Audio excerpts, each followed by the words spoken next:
it would be a shame at the end of the year to think that the guy that won the championship is the guys or gals that had the least oil downs, because that's the way it could be. You could lose a lot of points out there, but we also shouldn't race that way to push the car to the max to where it just kills itself. Effort. Dale Worsham left on him a little bit, but that was a good run. Here comes John Force, as John and his teammate Tony Pedregons get ready to go. What is life like with John Force? Well, let's see if we can find out. Only one time in the last 11 years has John Force won fewer than 4 races. That being said, it's inevitable that with 4 race wins this year, he will tie Bob Glidden's all-time mark. And with 5 wins, you'll become the all-time winningest driver. So how soon can you get it done? Well, I think it'll happen this year. But there's a lot of new players out here, 2-car teams. It's going to scramble racing. The rules are changing a lot of things. It's just how quick we can adapt. With Austin Coyle and Bernie Federley, they will adapt, visit the winner's circle, get the job done this year. And when you start talking about win totals that high, you got to start talking about Winston titles. Number 10 for John Force, should he get it done. Life with Force is definitely an intense moment. Here he is, aiming for the all-time career win record, also trying to tie the all-time Winston Series win record. Remarkable man in one of the toughest kinds of racing there is. Right now he's racing his teammate, Tony Pedregons, and I honestly think it's early in the points. This is the first race. John's going to win just because he owns both cars. I mean, Tony doesn't like me saying that. Tony's going to leave on John, but John is going to win because of points. That's what he's here for. He's the boss. You can't blame him. Well, we're going to have to see if that does take place, because this early in the season, hey, it's fair game. Now, if this was the last race of the year and John was trailing by 18 points, I might say, yeah. But right now, I think, look out. Tony Pedregons may strap one on him. I look at it differently. I think Force wants a head start right now, and this is the start of it. Well, we're going to find out, won't we? Both drivers inching their way into the beams across the starting line. That lights the bulbs at the top of the tree. When that second one comes on, they're ready. Rick Stewart throws the green. And ladies and gentlemen, Tony Pedregons power prevails. Tony Pedregons, 497 at 310, a losing 498 at 311. What do you think about that, Shell? I'm very surprised, but I did say Tony would leave on him, and Tony left on him by 0.07 of a second. Outran him as well. David Reed. Everybody's busy down here at the starting line. Well, the 75-minute rule is now putting a lot of pressure on the crews. Look at this race. Shelley, watch this. Watch again. Hey, Tony Pedregons left on him, and look at him outrunning him by 100th of a second. He had 0.07 of a second advantage at the starting line. The margin of victory, nearly 2 full car lengths. Tony always leaves on the guy in the other lane, and especially his boss, John Force. Yeah, but see, if your theory held up, he'd sort of be easing out of the throttle at about half track. I didn't say he eased out of the throttle. I thought he'd smoke the tires. I thought they'd put a lot of clutch in it and overpower the track. All right, let's go down to the Smiling Duo. Man, you got slapped upside of the head. He left on you and outran you. What's that all about? Call it teamwork. No, we just doing our deal, giving the fans a show, and come out here and try to run. My old Heap was a little late getting out of the gate. I tried to chase him down in the lights, and his interview, shit, I'm gonna go watch, work on top of it. Yeah, let's talk to the winner. Well, the 90% certainly throws a few curves at the people doing the tuning like myself, but overall we had less oil downs than we've ever had before, a little less parts breakage. It may be a good thing, and it seems like all the same guys are still near the top of the heap. Hey everybody, Bob Fry along with Mike Dunn here as John Force gets set. He has never one to stand still. Let's find out more about that. Let's go to the pits. Well, the rumors are true. John Force has added a 3rd funny car to his stable. And John, how do your competitors feel about this? Well, a lot of them were aggravated coming in, but bottom line, all you got to do is look at this car. It has no corporate signage on it. It's a test vehicle. It's going to test on Monday or Tuesday. Tony and myself's going to be in the car. Now, we're focusing on the Castrol and Syntec Mustangs to try to win this race, strictly testing. For John Force, this is an investment in the future of funny car racing. He's got that classic brute force look. Now, Mike, I don't want to really hype things more than they are. We've talked about rivalries. These two guys were shouting at each other and throwing $100,000 match race challenges out last year. This is probably the biggest run for Scotty Cannon in quite some time. Yeah, he has struggled. He came out last year. He was He was doing a lot of talking, you know, at the beginning of last year. Struggled obviously a little bit, but he's starting to get this thing around, you know, with his new crew chief, Jim Ervalovich, and he's trying to get this thing back in line. He ran the 5:01 in qualifying, but you know, he's got a tough race in John Force, obviously. Scotty Cannon said, I want to get ready for the big dog. Well, if you want to be one of the big dogs, you got to beat this guy. Hey, he has just about owned this racetrack. There's not a whole lot in the sport that he hasn't done. 9-time Winston champion. A little Ford action here in the near lane, and got that Chevrolet over there on the far side. That was always a good rivalry in the sport of drag racing. Scotty Cannon would love to get off the schneid here in the year 2000 by punching out the champ. He would like nothing better than to beat John Force right now. I think that he would probably like that better than winning the whole race.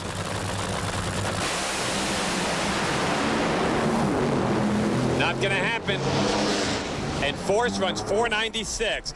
The big dog marches into the semifinals. 496 for Force will get lane choice over Jerry Tolliver in a rematch of last year's finals out in Pomona. John Force just doing what he has to do. 308 miles an hour. Bobby, big win for the big dog. It was a big win for the big dog. He's giving a little communication to John Force right now. What were you telling him? Well, we're just telling John what we ran, what we thought, and we're getting a little feedback for Tony down there. So we're just trying to decide in our starting line strategy here. How do you like this lane? Well, we think it's a little sharper in the starting line, but we'll see. Bob?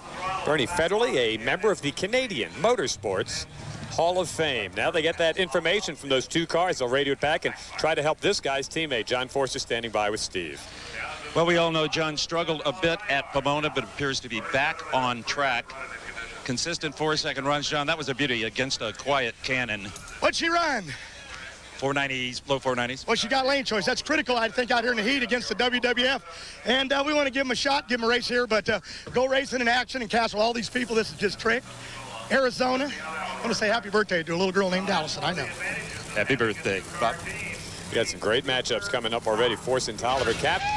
In the semifinals, John Force will match up with a man who has not yet lost in the year 2000. That's Jerry Tolliver. But does that mean anything to you, John? No, we got two hot rods to get him one way or the other. But I'm excited. He's doing really well, and our old Mustangs are trucking out there. That's what Castrol and Syntec pay us to do. And right now I'm just trying to help Tony. 75-minute deal is kind of tough. And Tony works on his hot rod. It's kind of neat. And I'm getting it over and get dirty packing parachutes. I just forgot how to do it. We saw your crew really dancing around in this shuffle with the extra time. You've got Tolliver in the next round, which we just talked about with the first question. But in that next round, how much of an onus now is put on your crew to get ready? Well, you got to make the call at 75 minutes, but not only get the car together, but have it prepared. You don't want to go up there and have an oil leak or a clutch malfunction put you out of the race. But bottom line, Tolliver Hot Rod, he's looked real well in the last couple of races, but it's early yet, and he's up against the pretty good set of hot rods right here. We'll just see. They call him the big dog. That's John Force. Steve?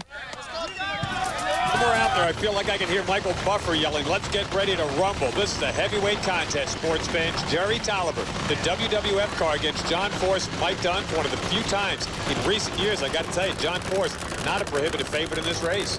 Well, I'll tell you, Jerry Tolliver and that whole WWF car has been outstanding this year and towards the end of last year. When they come into this race, both guys basically, you want to just concentrate on doing your job, cutting the light, getting the car down the track as quick as they can. But they both want to, as we watch Tony watch the boss there, they both want to send a message here, even though it's early in the season. Now let's find out who's going to stage first. Force, who basically owns this place, as we said earlier. 5 out of the last 6 years he's won it. The Stone Cold car is riding a 10-round win streak. Force leading this very short series, 2-1. Oh, man! Tolliver just could not hold him off. John Force runs a 5:10 and gets into the finals at 293.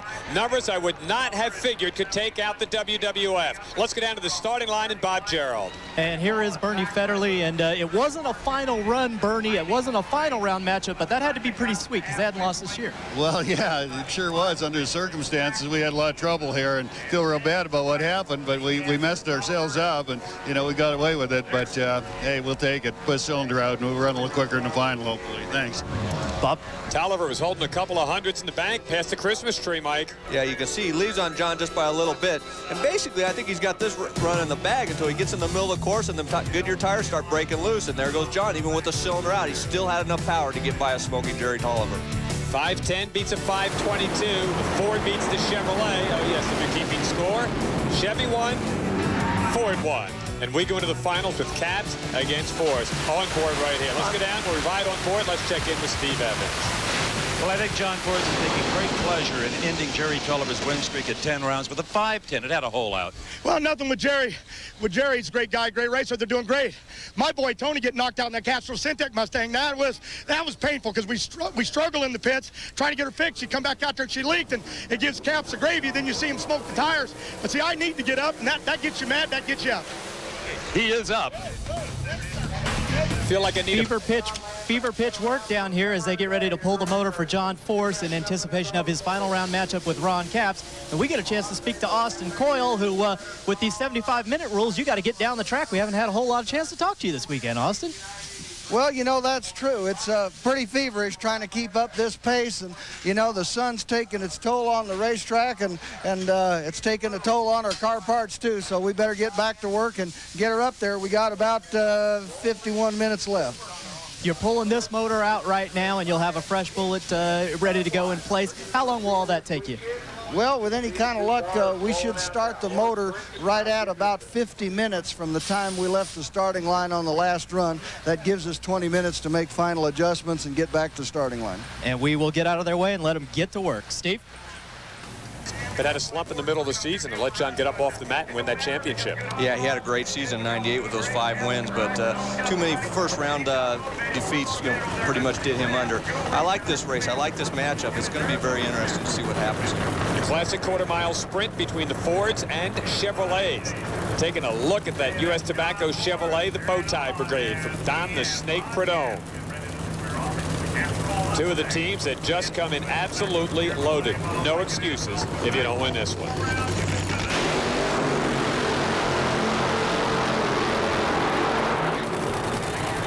As strong as that car has been here today, I don't know how I could ever take anybody but John Force in the final round. Well, I'll tell you, you got to go with John Force's based on what he's won, and he does have the near lane, which has been the lane of preference for all the categories. I'll tell you what, I still like Ron Capps. He does very good in final round. He doesn't let the pressure get to him, and he's got a pretty good final round record against John Force. Yes, so he does. I'm going to go out on a limb. I want to pick Capps. Who you like, Steve Evans? Well, based on Ron Capps having run low ET at the event in what you guys are calling the bad lane of 485, he knows how to get down it. We talk about rivalries from the very beginning of this program. Force and Capps here in the funny car final. We also mentioned that Ron Capps hasn't done too badly against John Force in the final rounds. You heard him talk about that Seattle race back in 1998. He did very well down there. The Snake just kind of walking away alone with his thoughts. Nothing that he can do right now, is there, Mike? No, he's just basically sitting back and watching. He knows he's got a good team. He knows they prepared that car as best can be, and he knows he's got the driver, so he's hoping for the win. Capps has beaten Force in finals at Seattle and Dallas. John beat him at Brainerd in '97. Not a whole lot of guys can say that they've beaten John more in the finals than the other way around. Well, he's probably one of the few, I'm sure. Austin Coyle, the Brain Trust. Overall series, John Force. Well, just like everybody else, John's on the long side of the ledger right there, but Capps with a chance to send a message that Eddie Ace McCullough, Don Prudhomme, is very talented. The U.S. Tobacco crew is ready to play hardball with the man here in the year 2000. Two great teams. Just a great shot of the legend, Don Prudhomme.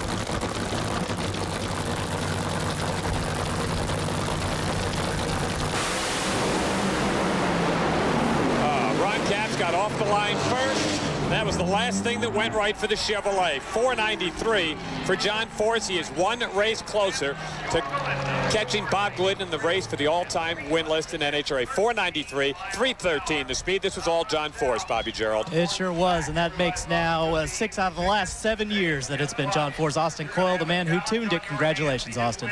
Well, thank you very much. It was kind of a struggle getting going here, but we seem to have got it all organized. McCullough and Snake's team over there are really tough. Just this left lane is a disadvantage, and lane choice was real important to winning the race, and it's been a good day. We thank you. Look out at the Gator Nationals. Mike, I got to tell you, Austin Coyle didn't have that feeling and sound of confidence when we heard from him in the pit area a while ago, did he? No, but after 493, you can be much more confident. But, you know, here as we see, they leave the line. Capps does get the advantage off the starting line, but it looked like he got into that tire shake about 60 or 80 feet off the line. Caused the tires to spin. John Force clean, straight, 493, great win. Let's go down to Steve Evans at the far end of the track. Well, considering, John, that you were struggling to get qualified in the third session on Saturday, Brad Fisher from Checker, get in there with that trophy. This has got to be really sweet. I tell you, if I ever felt motivated, getting up on a tire, my whole lead times ain't been so good lately. Racing Ron Cass to get your mind right. Him and McCullough is a great team. They're going to do well. But I'm excited to come out here, NHRA Winston Racing, and GoRacing.com. A lot of new sponsors. Winter Circle joined us, Hot Rod with Mac Tool, Ford, and Castrol. And I'm pitching them because I don't get here very often anymore. But I really want to just say, just love everybody, all the fan support, and this guy on my shirt there, Trip Shoemake. I'm giving this trophy to your kids. Lost him a while back. He was a great racer, and I love you, Trip. I just want to get back to Arizona to do this for you. It means a lot to me. A great, wonderful great gesture. tribute. Yes, indeed. Well, the points right now with 2 down. Jerry Tolliver still leads the way. Tony Pedregon and John Forrest right on there among the leaders. It's going to be great. We got the final. It's Top Fuel Dragsters. Looking at now is Lou Arrington. He does the bottom end on John Force's car. They just made the 3rd qualifying run. And I'm here with Austin Coyle, the man behind John Force's success. He's the one that's given John all the world championships. You're number 1 with a 483. Are you happy? Well, we're certainly happy to be on top of the heap. We'd be happier if we had a little more margin from Bazemore, who's number 2. Are you worried about Whit Bazemore? He's only 1,000th behind you. Well, you know, I worry about all the tough competitors out there, and Baze has got a good ride driving for Timmy Richards and Chuck Etchells, and, you know, and I'm sure the Tolliver will be tough, and there's a whole lot of them out there are tough. We got to earn our keep every day. I'm not sure they're that tough when they're up against John Force and Austin Coyle. But now we're going to go over to Dave Reef, and he's got Al Hoffman. Last qualifying session for Funny Car. John Force, the 9-time champion. You told me about an hour ago a very big story, John. We announced to the press that we will not have a 3rd Funny Car team, possibly a Top Fuel car. But as of now, because of response from the other racers and with concern to them and to a lot of the fans and stuff that I've read in National Dragster, we're just not going to do it. We think we can win a championship with 1 car as well as with 2. It wasn't about a 3rd team. It was trying to build a program like Roush has in NASCAR. But they don't want it. I won't give it to them. Some of the letters to National Dragster that really weren't too crazy about the 3rd car idea really had an influence on your decision. I think that was a final decision. I talked with Austin Coyle, my crew chief, today, and said, what do you think? And he said, well, you know, a lot of guys out here that are unfunded, that are trying to get money, that Darrell Gwynn, Corporate America should look down here and say, help these guys. And the Jersey team, Vandergriff, they need funding. I just don't need to put out a 3rd car. We do have funding for it, but I'm just not going to do it. A lot of guys struggling out here to qualify. A 3rd team could hurt them. Tony Pedregon and myself with Castrol and Syntec and Mustang will just continue to do what we do, trying to get them WWF boys right now. Well, let's move to a lighter topic. How about this last pass? Well, talked to Austin. He says he can't, you know, the conditions, if they're right, we'll push it from that 321, try to run 325. We're already qualified, but these are good conditions. We may have them tomorrow. But Coyle, he doesn't think that way. He said if she's got magic, she'll just do it. And he'll tell you when you go around there, I'm full of it, so don't matter. Well, maybe we'll get the remark that Austin Coyle can clear that all up with right now. I'll meet you over here. Austin, what about what the champ just told us? Well, you know, trying to get ready to race tomorrow, we've got a different blower on the car, a number of things to try out. We're trying to go a little bit harder, but, you know, when you're sorting out other parts, you're not as certain. If she runs another low 80, I'll be a happy guy. Last year, you went 324. Did that new 90% rule have anything to do with the lower top speeds this weekend? Well, it certainly makes a difference in finding the right tune-up. We're learning something every week, and, you know, I imagine by the end of the season, we'll be up there faster than we were last year. Gentlemen, thank you. Let's go to Dave Reed. Bill Stevens, this is Ray Alley, the director of Top Fuel. A really good ride. Oh, boy. Well, we've speculated. Can we have a new low elapsed time? I think the possibility is certainly there. We saw the 489 a moment ago. Here is John Force, the king of the hill, #1 qualifier, by only 1,000th of a second better than Whit Bazemore's career best. His teammate, Tony Pedregons, right alongside.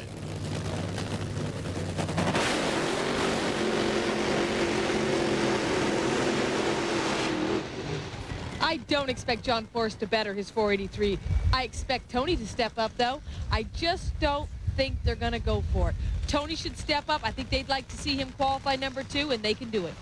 Tony's best thus far is a 488. That has got him qualified in the #3 spot. Again, way down at the end of the track, David Reef as well. Austin Coyle, I mean, he has been given tributes. He also is an existing member of the International Drag Racing Hall of Fame, and I can't think of anybody that justifies it more. I'll tell you, of course. Look at both these cars are his. Both these teams are his. He's hired the right people. They take care of everything, and all John has to do is drive them.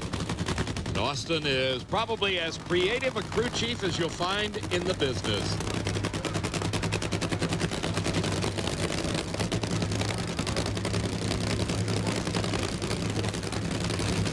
Final check of the race car by both teams. Would you assume they have the same tune-up? Definitely. I do assume they have the same tune-up right now.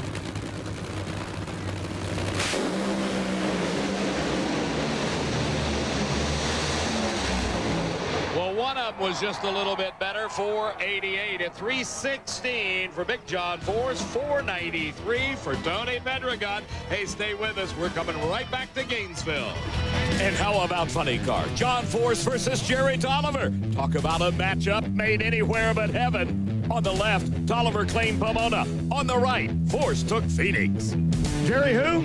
Oh, Tolliver. Yeah, speaking of Tolliver, well, you're going to aggravate me over here today. First of all, I think them WWF guys, they train their guys, they brainwash them to make all that noise. They're yelling they're low ET when I'm low ET.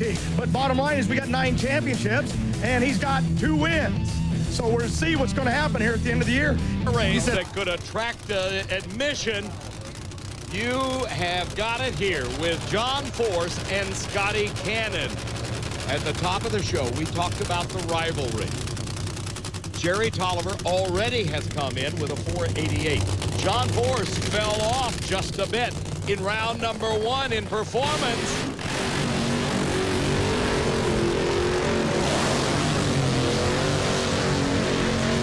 By virtue of their qualifying position, Force and Tolliver would not meet until the final round. But John wants to reestablish his dominance. Scotty Cannon says, I'll try my best to beat you on the racetrack, but I just whipped you on the burnout.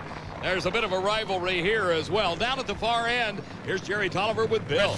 Probably about a half a mile out into the woods here at Gainesville. There's Austin Coyle. He's already had the challenge thrown to him first by Ron Capps. Now, Jerry Tolliver steps into that 480 zone, and the 4th member of that final or semifinal round, the Nitrofish car, is just a heartbeat away from it. Both these drivers own their own team, but Scotty not only owns his team, he drives it, he also tunes it. He is the crew chief, where Force has 2 crew chiefs and doesn't have to have those worries on him. Scotty also has Jimbo Ermilovich working for him. That was Bernie Federley, and that's another giant upset. As Jimbo jumping for joy, and the brain trust of the Castrol team saying, what went wrong? Well, look at the times. 5:52, you can't win like that. When Scotty Cannon goes 04, hey, Jimbo, you happy? We can beat Caps on a given day, so today might be our day. Hey, that's the nature of this business. On any given day, anybody can win. You see it here. Force had the lead off the starting line, but something happened out there. You saw a little puff, and instantly it slowed. Force had the lead. He had the 60-foot. He had the 330, and then something happened. Hey, the Mohawk standing there. Welcome back to Gainesville Raceway. Giant crowd on hand, and Bill Stevens has got John Force. John, Austin Coyle and the guys are conducting the post-mortem, but what's the call at this point? Well, that's really kind of queer. She rattled real hard about 200 feet, and then it just shut off after it got down there a ways. I thought it broke a belt, but the belt's not broke. It might have banged the blower and kicked the rear end up and threw the belt off. But hey, for Castrol and the boys, Mac Tool, Auto Value, we're going home, gang. We're going to watch a race. A lot of Mac Tool guys still in this race. See if we can win it. And Jerry Tolliver will leave here with the points lead. And 2 of the NHRA's most unusual personalities, John Force and Scotty Cannon, head-to-head. John Force, they didn't qualify all that well. They struggled a little bit, lost a few qualifying runs, but Austin Coyle came back and did an excellent job, gave him a good car for that first round. Burnouts just wrapping up. John Force and Tim Wilkerson as we welcome you back to the SummitRacing.com Nationals. We are here at a simply magnificent racing facility. Over the years, you've seen events here at Las Vegas, from the big track next door, or the Pennzoil World of Outlaws and the dirt track just behind that grandstand. And this is opening day here for the NHRA Winston drag racing teams.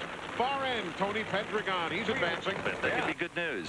And Superman, of course, the Castrol GTX car in the far lane there. John Force, there you see a close-up. This weekend, wearing the Superman insignia. There you see, well, that looks like John Force. At least he'll say it does. Force has a beard now. I know. I've never seen Superman with a beard. I have no idea what's going on. And there's Tim Wilkerson, who won in Chicago last year. He's got a handful here against the number 2 man in points, John Force, the winner earlier this season at Firebird. He's got a chance. Wilkerson to pull the upset. Give it to Wilkerson as John Force at about the 330-foot mark lost traction of 5:05 at 279 miles an hour. The Kenworth colors advancing to the semis. Well, we're starting to see a pattern here, I think, Eli, and that's going to be that a lot of the cars are going to favor the right side of the racetrack. Force got off the start line pretty good, but ran into a little bit of trouble. Down the track, it started to shake the tires. It would spin. You see the body kind of drop down and pick back up. That's as he gets off and on the accelerator pedal. Wilkerson, on the other hand, was doing a fine job. As John Force is over there having to get off and on the throttle, he's just got that pedal to the metal. He's keeping the car in the center of the track. Near the end of the track, you can see some orange flame out. It means that it's damaged the engine. There's some problems there. A little bit of oil smoke out the back. That's not going to be a problem for him to fix the next round of competition. But remember, Tolliver, who led the points, did not get past the first round, though he does hold on to the lead over Pedregons, and Epler jumps from 9th to 5th. That's great, having both the cars in the top 5. So 4 of 23 events done for Funny Car. Sports, here's how the Funny Car point standings look going in, and how unusual the look not to see John Force at the top of the list. Not even second, but down there in 3rd spot. Jim Epler, by virtue of his win in Las Vegas, moving up to number 5. And the next group includes Al Hoffman. He and Jim Dunn still getting the job done. There's Scotty Cannon and Whit Bazemore rounding out the top 10. So why don't we take you back just a bit and watch Gilbertson to the right of your screen, John Force to the left, number 16 versus number 1. Problems for John Force. A cylinder goes out early, and for Gilbertson, his first win ever over John Force. Steve Evans is with John. John, when you got the baddest hot rod on the planet, number 1 qualifier, your day is not supposed to end like this. Well, the old Carrot Patch ran a little wild there. She was armed up. I even said on the burnout, I think I need to drive this thing because it was making a lot of power. Air was good, even with the heat come in. Track was a little bit loose. We just miscalled it, and right now we just want to focus on Tony and try to get these sponsors back down the road to keep an eye on the competition. Tony, the last hope for John today. Tony being Tony Pedregons. Beautiful day. A record crowd is on hand. Funny Car point standings. That's how they look right now, and some interesting numbers there. Well, John Force, 4th in the points. Here's a guy that for the last decade is used to be a number 1, not Jerry Tolliver. Now, as was the case with the Top Fuel, look how things would have changed around when you take away the penalties that have been assessed because of the oil downs. That is a major storyline this year. It's going to be quite interesting at the end of the season if somebody wins the Winston Championship because of an oil down. Good job and almost chased him down. Now, Gilbertson beat Force in Houston. It won't happen here today. No, but Force had some problems and had to get off the throttle. The car dropped a cylinder, lost some downforce, and pushed him over to the center of the track. He was lucky he didn't touch the center line because that would have cost him the round. John Force and Al Hoffman set to go. Austin Coyle front and center. John Force, with all you've done, what are the challenges? What's the carrot you're chasing here in 2000? I look at individuals. I need something to motivate me, and I'm best when I get slapped. The worst thing that can happen to me is a guy ahead of me gets beat or red lights, and then Coyle said, what, did you forget how to drive? No, your adrenaline goes away because you say, okay, he's out of the points. He didn't hurt me, you know, and so now I have to find a whole new carrot, so to speak. That's your terminology. I have to find a whole new thing. The problem is you got to be a real rabbit in this funny car field because it's a big old carrot patch. There's a whole bunch of carrots out there to motivate you, whether it's a WWF or it's Bazemore or it's whatever. You got to go after them. And so I'm going to be eating the heck out of carrots this year. As only he can put it, John Force, the 9-time funny car champion with 82 career victories.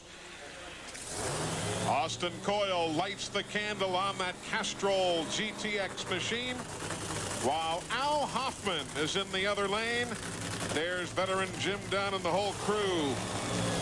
In their 50th anniversary year, Al Hoffman with 15 career funny car wins, but I think whoever gets out of this round is going to have to still get by Tolliver. Yes, you are, Steve. 2000. Looks like that outside line, Bernie. I don't know that the burnout didn't make that area even. It's a little greasier. Listening in on the John Force radio. Bernie being Bernie Federley. So you talk about the brains of both lanes right there. From Dunn to Coyle to Federley, not to mention Force and Al Hoffman. I mean, there is some major league experience out there. Yeah, there's not a lot of the crew chiefs in the NHRA sport that are very young. You know, if you're in your late 30s or early 40s, you're considered a very young crew chief. A lot of these guys are in their 50s and even 60s, and it takes that kind of experience, 20, 30, 40 years at a racetrack, in order to be able to figure out how to put these cars in the winner's circle. It's very tricky.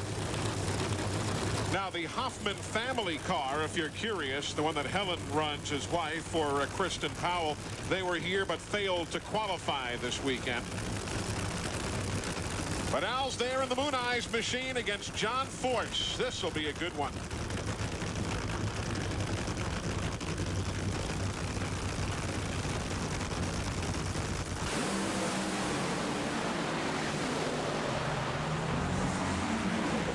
Awfully strong, John Force. Nice work. Indeed, it was nice work at a 491, 301 miles an hour. John Force.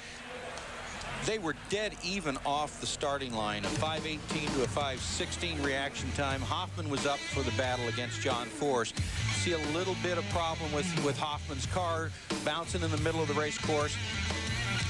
Austin Coyle and John Force had some problems in the first round of competition, but they usually don't have trouble round after round after round, and Austin Coyle has got that piece fixed right now. And we heard Tolliver talk about take it to the bank. I don't know what John Force is going to think about that. And basically right down Broadway, too.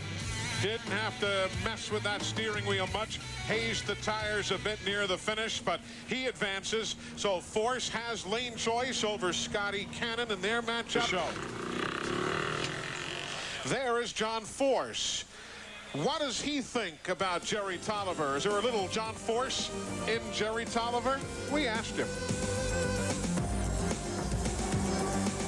Jerry Tolliver has proved himself as a promoter. He found money when people claimed there wasn't any. That was just a strategy. We talked a lot about it. Two-car concept. He's a hustler. He's good in front of a camera. And he's learning how to drive a race car. Probably the best move he made was Dale Armstrong, teaming up. And you see the advantage with a two-car team when, even if you lose, as in Vegas like they did, that his other teammate jumps up and wins. Beat our Tony in the Syntec car in the final.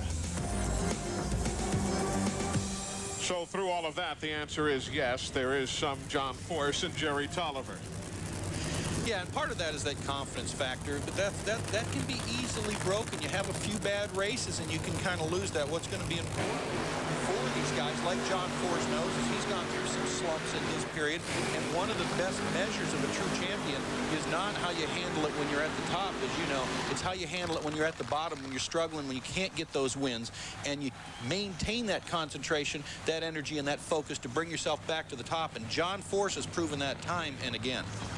Now, this has not been a vintage year for John Force. He has only the one win at Phoenix. He is 110 points down in fourth place in the NHRA numbers. Scotty Cannon, meanwhile, still going through a bit of a learning curve, has no wins this year. He's ninth in points, down by 216. what can happen on this round of competition, and you know that John Force, Cannon, Austin Coyle, all of them watch those cars smoke the tires in front of them. It's later in the afternoon. The track might be heating up a little bit, and you know that they've got some concern. Is that going to happen to me when I pull up there? Do I have to leave the starting line and get ready if it smokes the tires and catch it and get off and on the throttle? Is that going to happen? Should I remove it from my mind and just concentrate on cutting the light and trust the car setup? It's a really difficult time for the drivers when they see those kinds of runs in front of them. Now, Force has a 5-1 advantage in career meetings with Scotty Cannon. Cannon's lone win against the 9-time champ came during their last get-together in Las Vegas. Of course, Force, a 3-time winner of this event, crewed by that man, Austin Coyle. And John did win here a year ago. The winner faces Caps in the finals.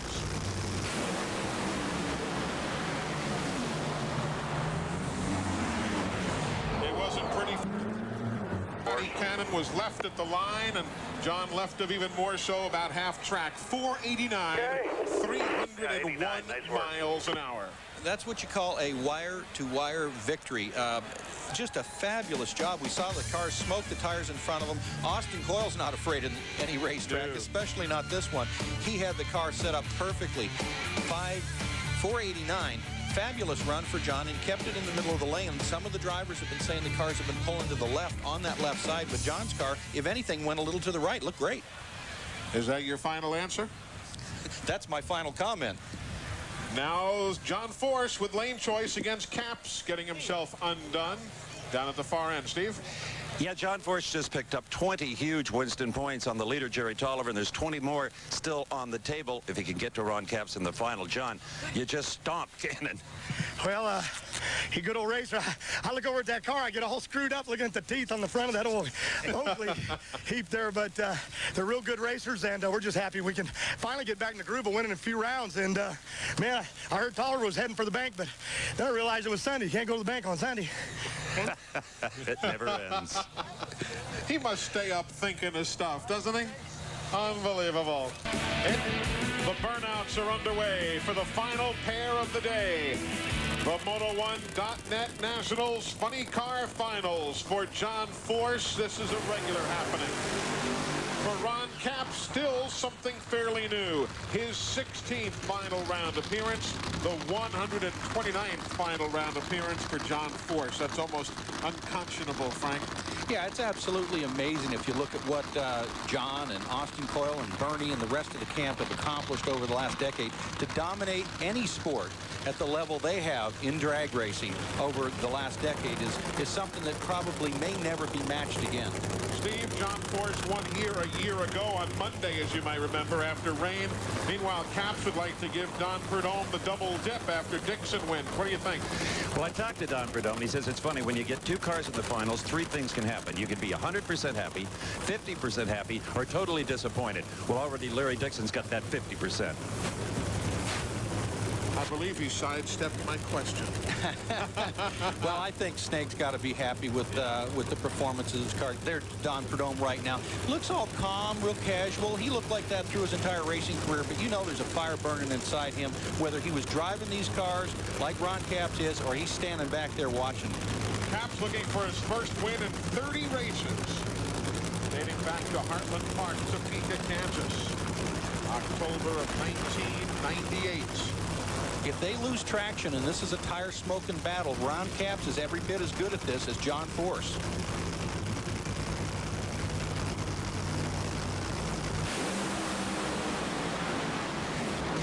And indeed, you're right. But Force does the job right there. 591 at 236 miles an hour. They both came perilously close to the center line. But again, John Force gets the win. These are the kind of rounds that you wish you could have back again. They left the starting line almost together. Force was about 100th of a second later. I thought they were far enough down the track where they weren't going to smoke the tires, but you can see at this point, Ron Capps loses traction first. That puts him at a disadvantage because John Force loses traction a little bit later. His car's going much faster when it does lose traction. Therefore, it's a little easier for him to regain that traction. But look at this driving job John Force does. That's over a ton of race car with 7 7,000 horsepower, fighting that machine around, staying off the center line. These funny car drivers, I'll tell you, they have been earning their money today, because driving these 7,000 horsepower cars on ice, sliding around, looking at the center line, beating that steering wheel, almost lost it there, back on the throttle, and then still to go over 230 miles per hour. That is got to be the most exciting driving race car on the planet Earth. That's remarkable what we've just seen. Steve, he missed the center line literally by inches. John, you were walking a tightrope out there, just inches away from disqualification. The groove was crazy. You got to get after Caps when you go after him and McCullen. And, man, she trucked and then she rattled. I thought, God, I pedaled her. Why in the hell did I do that? And then she came around sideways, and I thought, oh, man, here goes, it's going over the wall. And I pedaled, and it just, I don't know, somehow it recovered, and I didn't see him. I got after her, and she smoked down through there. She did indeed take that trophy. It's smoking as well. Eli, what a great day. Unbelievable. Not only did John pedal on the track, he double clutched and pedaled during the interview, too. What a great story. Jerry Tolliver leaves with the point lead, but Force from 4th up to 2nd now. Yeah, and we saw our second. Correct, and certainly the right ruling, Frank.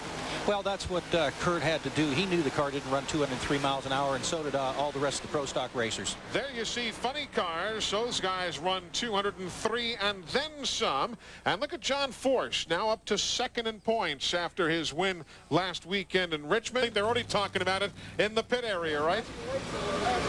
Austin Coyle and the crew of John Force's Castrol Mustang getting this machine ready for the 2nd round of funny car competition. Since the first race of the year, there has been a very real rivalry between the 2-car team of John Force and the 2-car WWF team led by Jerry Tolliver. Well, ladies and gentlemen, boys and girls, you've asked for it, you've demanded it, now you're going to get it. A bunk house brawl. It's Force against Epler. Tolliver takes on Pedregon. It's loser leave the state, Eli. Sounds like an old promoter. Sitting up. He rolls next. It's Auto Parts. Southern Nationals is on TNN Sports. We've been with you for the better part of the last month. We'll go on with you towards Dallas here in the next few weeks. John Force, a 5-time Atlanta winner. Frank Hawley, you yourself were a winner here at Atlanta. Going to any track where you've had success, how much of an edge is that, if nothing else, just mentally? Well, I think that there's a chance that a crew chief may have a certain combination that works well for a track. For the driver, it's probably psychological, and psychological advantages shouldn't be forgotten. I mean, that's a very real thing for the driver to feel confident. There's our Las Vegas winner, Jim Epler. He's 5th in points, 177 down, while Force, with the win at Richmond last week, moved to 2nd in points, 69 behind Tolliver.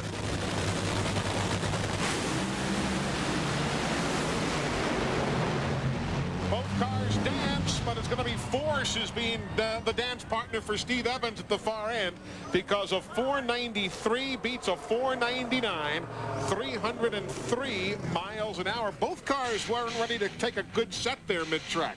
Well, one of the things I was impressed with is that what makes him a world champion. John Force had a little problem with staging in the first round and an uncharacteristic bad reaction time, and here he comes back, has a 5 flat, leaves 200s in front of Epler, and of course Austin makes the car run in the low 90s again.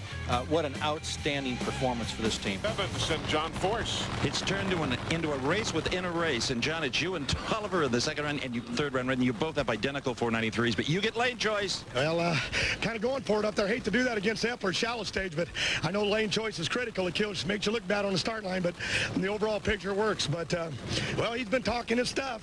Now it's his chance to prove himself. We'll see what happens. Look forward to it. Hey.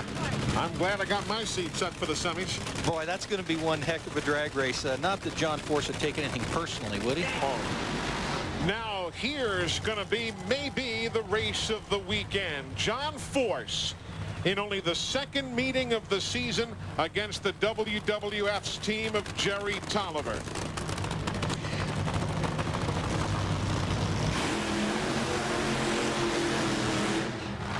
John Force is a many-time world champion. He's the guy that can, even when things are down, he can go up on the starting line and perform just as he's supposed to.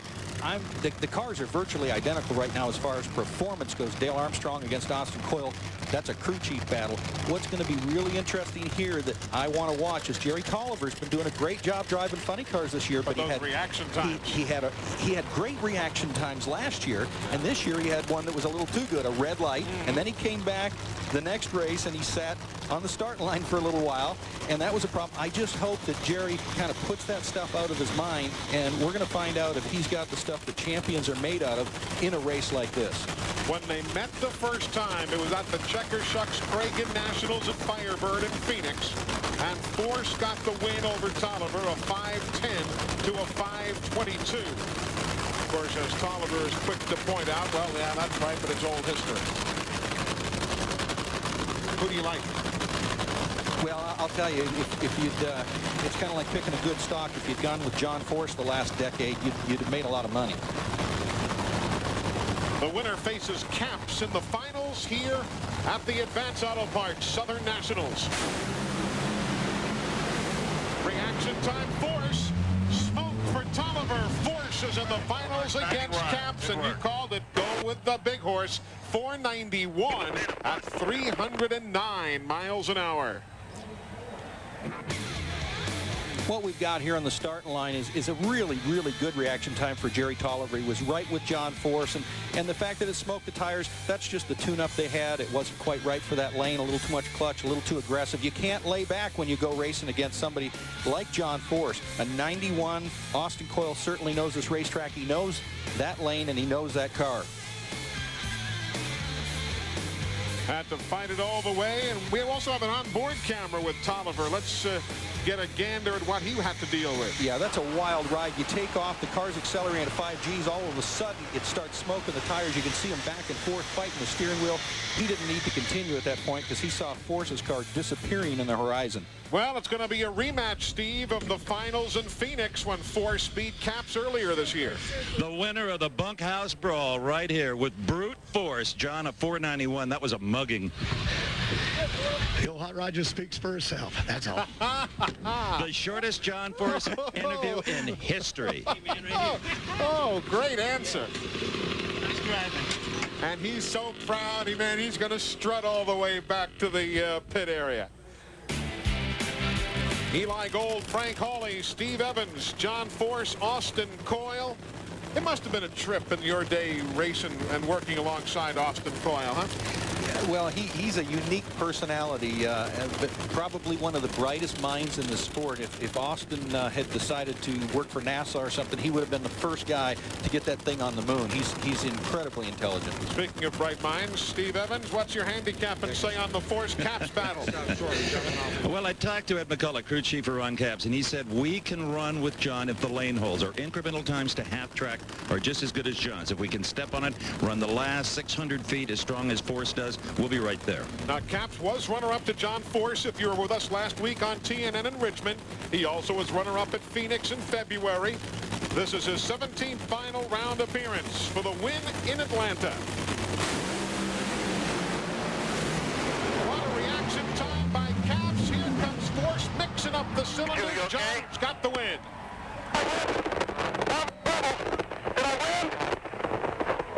Yeah, you won. 492 at 289 miles an hour. Caps had a 479 reaction time, but Force had the heat. Yeah, he got off the start pretty good. Force was a little tardy on the starting line, but down in the middle of the track, that Austin Coyle, Bernie Federley horsepower was taken over, and Force got down near the finish line. If that thing had expired a little bit sooner, Caps might have been the victor instead of Force. A big bang down there. 84 career wins now for John Force. The celebration is on, and that means Steve Evans, he's within shouting distance of tying Bob Glidden's great record and just a couple wins away from taking it to the house. He certainly is, but he had an anxious moment there. A lot of oil on the car, probably oil inside the car, a little bit of a fire. He almost looped it out down here, John. Hey, anxious moment. You should have saw that start line moment. That was a screw-up. That may have wounded her right there because I seen that kid's lights, Caps. I know how he is. I tried to roll deep, and I put on both lights. Screw up by the driver, and I shoved my valve down. I had to park right there and wait for him. Knowing Caps, he always comes in. He's good, but I sat there a while on my own screw-up, boy, and then she just motored side by side, and all hell broke loose, and fire and shit flying out, and I ain't mentioned the sponsor. Huh? Did you cruising again? To be continued. And John Force, you are the Mopar High Performer of the Event Award. Congratulations. Why, I don't tune, call them Bernie Mellon, do that stuff. Hey, I never mentioned my sponsors. I think it's about time, so if you give a sweep on this camera, hell, everybody knows who they are. I couldn't do it without them. Thank you. We can do that. He's a dandy. He runs at 289 miles an hour. His mouth just 0.2 of a second slower. Force within 30 points of the lead. Getting set.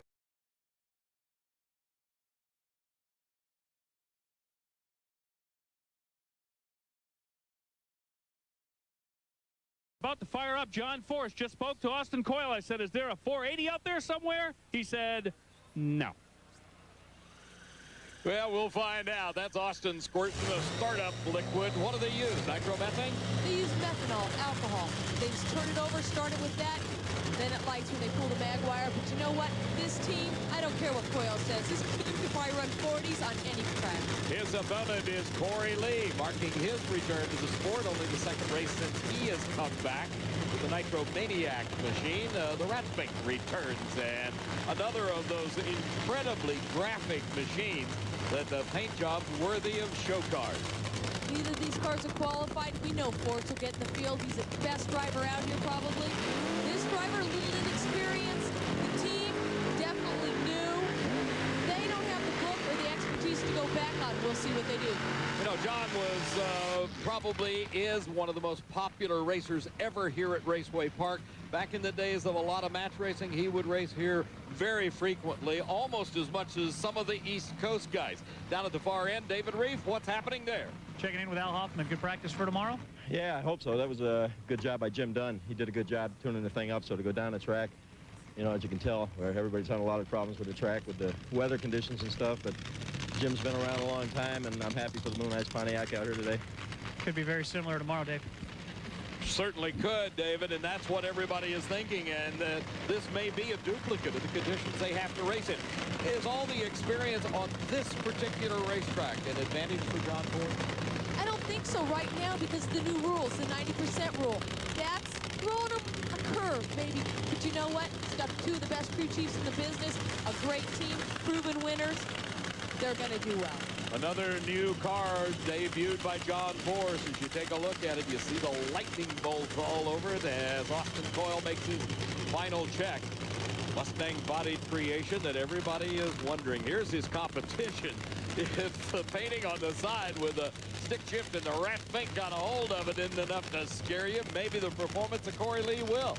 You know, both these teams that drivers know they've got to pedal it. We've got to see what they're going to do. Let's see if either one of them makes it down full throttle. For John Force, this could be a critical run. He is not in the show, down in the 18th spot. Corey Lee not qualified. He is 21st.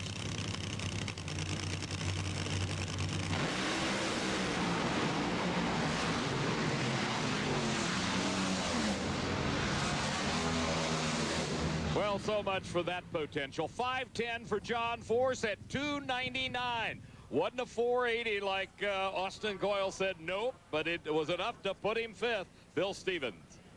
With Austin Coyle, an analysis of that one, sir, a 5:10. Well, we finally got it weak enough to go down the track as bad as it is, and it was so weak, it shook like a dog trying to pass a peach seed. But the driver prevailed and got it on down there, and we're in the show. His sound bites are beginning to sound like John's. I think they may have had training.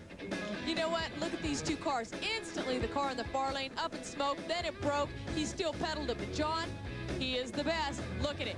He leaves. He's in the near lane. It's shaking like Coyle said. Got off the throttle. Got got back on the throttle. The driver got that car down the track.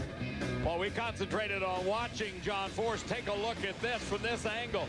The question was, did Corey Lee hit the wall or go over the center line? The answer was no, and he's now in the 15th spot. There again, getting back on the throttle. At least got him in the field. David? Well, down with John Force, who got out of the car, so you felt like you won Indy on that one. Yeah, pretty exciting. You got them WWF guys standing on the start line thinking that they're sending us home. Well, let me tell you something. I gotta keep focused on Tony here, because dang, if you can't race on race day, you not only can't go for a record, you can't go for the championship. So we hope that stays in. It should, but it rattled pretty good at about 50 feet to come out of it, and it trucked. There'll be a tag team cage match tomorrow. Sure will, and John Force is enthused. He may bring a chair with him. Who knows? We'll be back. More funny car racing when we return. 12 trips to NHRA final rounds before John Force could, at long last, capture his first national event victory. He surely learned his lessons well that hot summer day in Canada, because ever since then, his numbers have been staggering.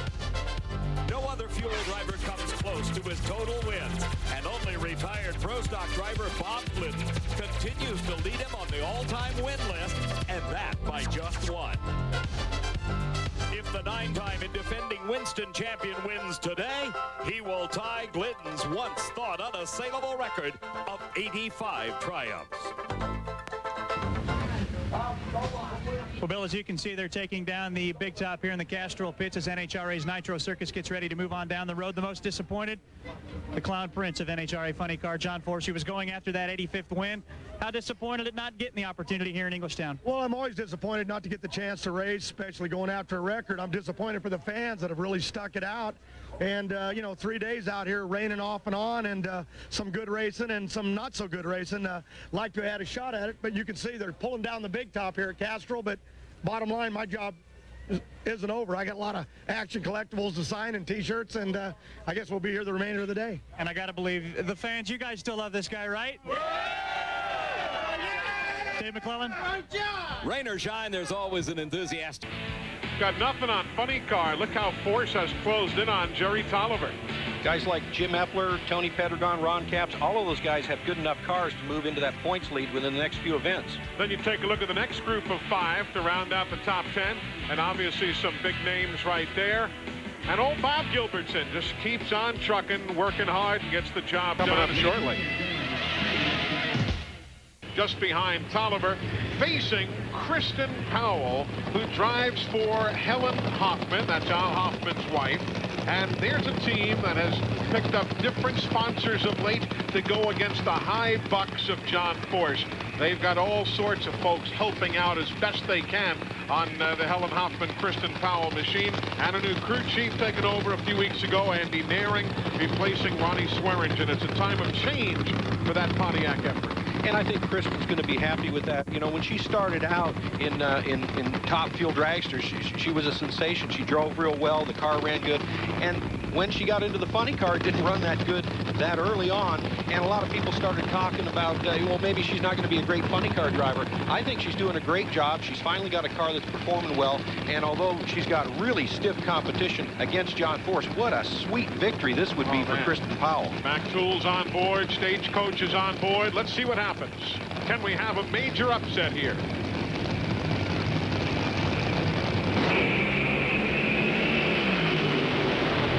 Throwing the power to it, but she mixes up the cylinders just past half track. Too much force from John at 486, 305 miles an hour. So John Force coming up with a power run at 4.86 seconds, 305 miles an hour.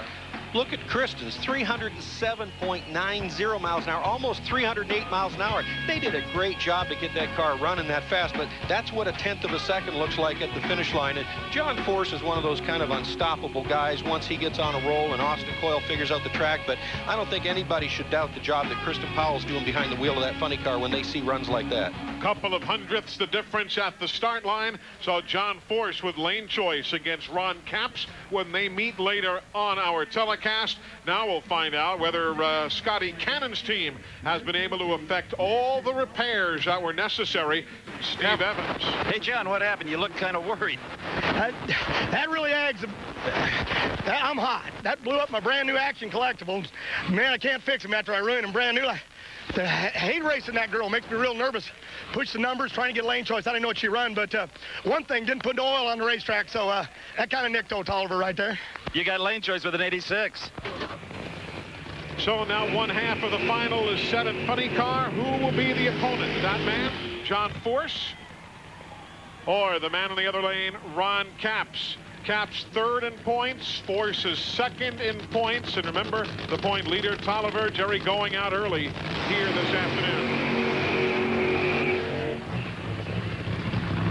This almost should have been the final round because we've got two cars that are running 4.8-second runs side by side. Without question, the two stars of the field, at least today, Eli. But here they are in this semifinal round, and only one's going to the final. Normally, I'm going to look at John Force's previous runs of 4.87 seconds in the first round, of 4.86 seconds in the second round, and I'd figure that Force might have an advantage here.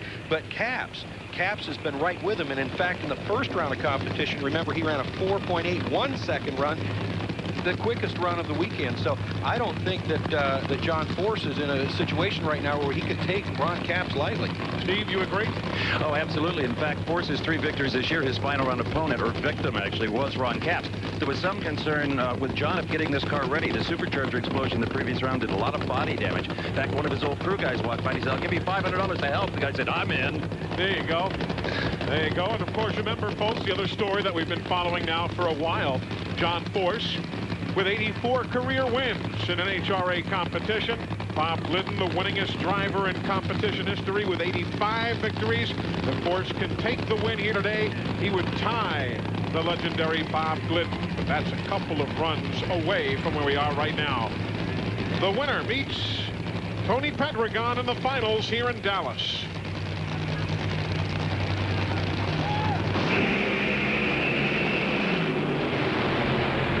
Great race going, but things go mixing up for Capps near the finish. John Force gets the win with a 491, beating Capps' 494. Again, 4.91 seconds, 316 miles an hour.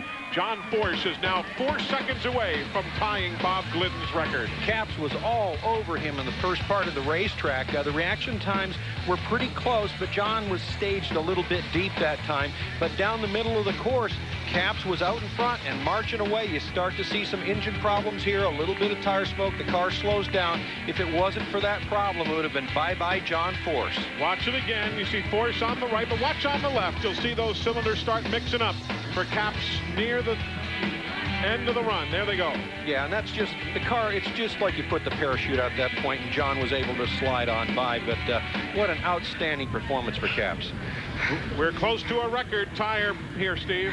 Oh, absolutely. Like you said, 4 seconds away. Man, that was a drag race. I tell you what, that kid was out the window the whole trip. Kept seeing that U.S. tobacco boy. I said, "Come on, baby, make a move out here."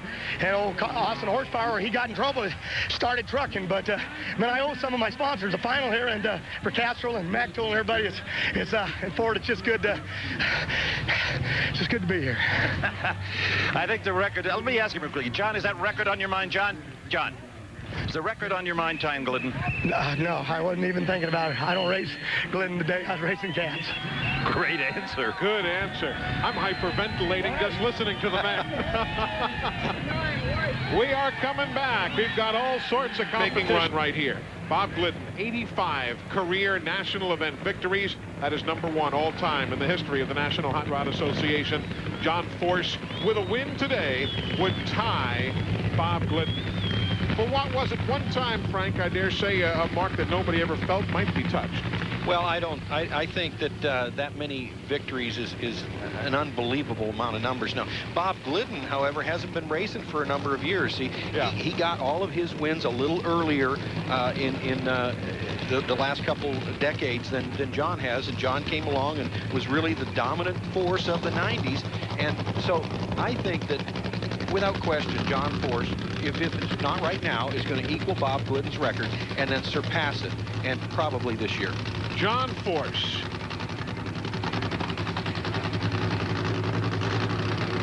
And Tony Pedregons. Pedregon, the youngest of the Pedregon brothers.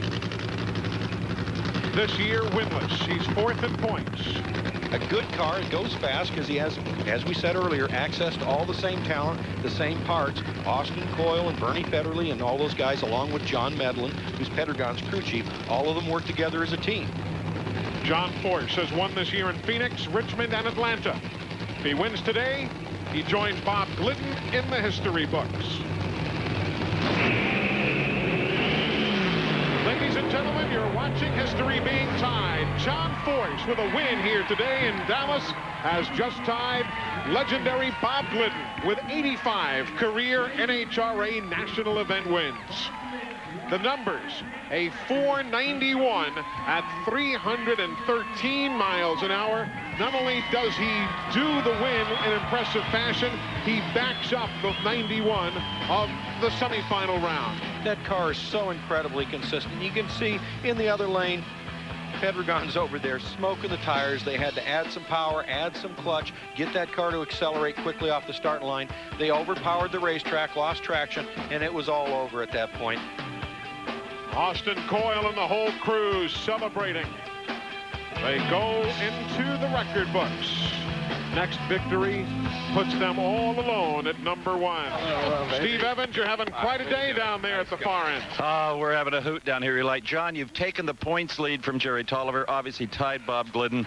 Congratulations. Yeah, the first thing I like to do is like to thank Ford and Bob Glidden putting that goal out there, that opportunity to go after an individual that was that great in history, and especially Castrol for 15 years of making it affordable to run a hot rod and hire a guy like Austin Coyle.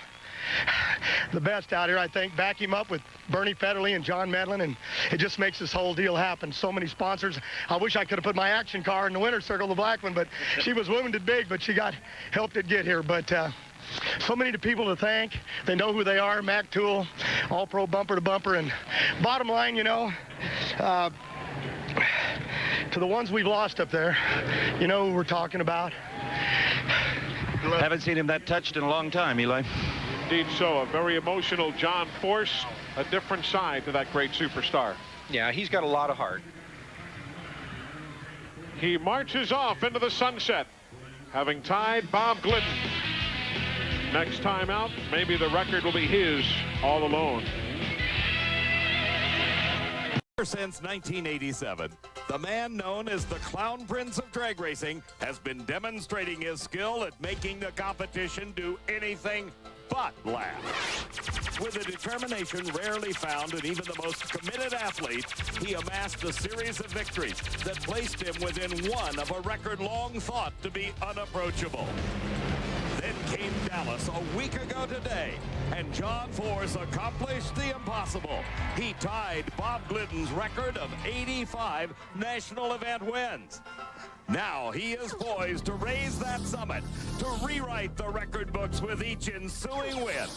Is today the day he finally surpasses Glidden? Will Force forge yet another monument to performance? It's the need for speed and the quest for greatness coming up on The Deuce. Well, the weatherman has dealt yet another hand to the crew chiefs in this business. Inclement weather is threatening, but it certainly hasn't dampened the enthusiasm of these die-hard Midwestern fans. They're enjoying a great day of the races. Our nitro cars getting ready to go, but the big story and the focus of all the attention is John Force. He is going for that all-time record of 86 national event wins. He has qualified at 239 consecutive events. For the details, here's Bill Stevens. Well, all right, let's flash back 1 week to the Texas Motorplex, the Castrol Nationals, the final round of Funny Car. John Force in the near lane against his teammate Tony Pedregon, and we all know by now what happened. John Force streaks to his 85th national event win, tying Bob Glidden on the all-time list. The estimable Austin Coyle, the crew chief for John Force. This is pretty much the biggest weekend you've had with him, isn't it? Well, it sure was our best weekend in a long, long time. You know, we always looked forward to putting both of the Castrol Syntec cars in the final, and we did it there. Well, 85 obviously is sweet, but 86 would be sweeter. That would be a new record. John Force, you tied the record last week in Dallas, and now Can you break the record this weekend? Well, we're definitely going to try. We want to be positive about trying to win, but there's a lot of good race teams out here, and you know, the WWF, they're not giving up, and Ron Capps, he's surely not, and Hoffman. So do our best. Like to get the record here. Good facility, but kind of personal here because Chicago's kind of where Coyle's from, Chi-Town hustler, and if we could do it for him, that'd just be the icing on the cake. Well, a little more icing is the fact that they've taken the points lead back. John Force may not want to admit it, but as bragging rights go, that's really important to him. Let's go to Shelley now, who's over in the top fuel pit. A couple of breaths of smoke. He was fine, but the car suffered heavy damage. Heavy damage. That was his first fire, but you know what? He stopped the car and did a good job. There we see the leaders in national event wins. Warren Johnson back at 80. The battle was for a while. Who would be the first to beat Bob Glidden? Looks like it's going to be John Force. And up in smoke and a 4.90 at 312. Down at the far end, here's Bill Stevens. There are plenty of stories here this weekend in Joliet and Top Fuel and Pro Stock truck and motorcycle, but the story continues to be the big story is John Force's quest for his 86th national event win. No other professional driver has won that many. John, you're going in against a 488 car in Ron Capps. You've had a 488. This thing will be anybody's race. Real good hot rod, real good driver. Coyle says we got a lot in this thing. We were soft because it shook early first round, and second round. So we're going to step on the throttle. Whether it comes in Chicago, I don't even care. I just want to get down the road, get it over with, quit talking about it. Well, we'll let him do that as we take a break. When we come back, we'll have more action point over the horizon as our first pair of the semifinal round of funny cars comes to the starting line. A dramatic moment when Gary Scelzi burned it up, but even with the 75-minute rule, they got a great crew, Shelley. Should be no problem in repairing. They've got a huge crew, too. They've got like 8 to 10 guys with them all the time. That's enough. Plus the fact that the team car, the Moolah.com entry, Bruce Sarver, went out in the first round, so they got plenty of time and plenty of people to do the work. Here is Ron Capps and John Force. In the second round, there was lots of exciting action as well. Both these cars have run 488. They are both dialed in.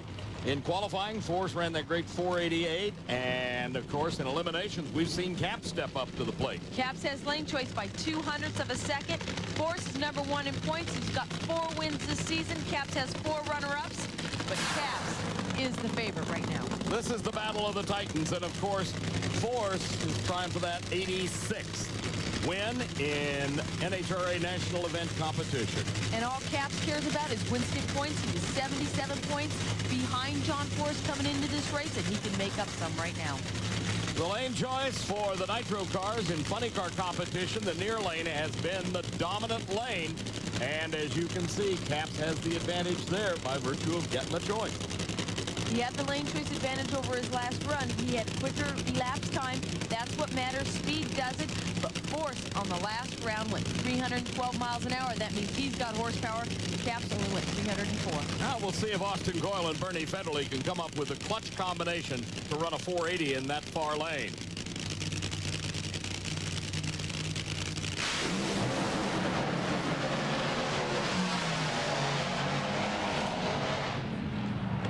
Well, it may not be 480, but a 494 at 316 miles an hour puts John Force in yet another final round and certainly solidifies his chances for winning his 86th national event title. What happened to Capps?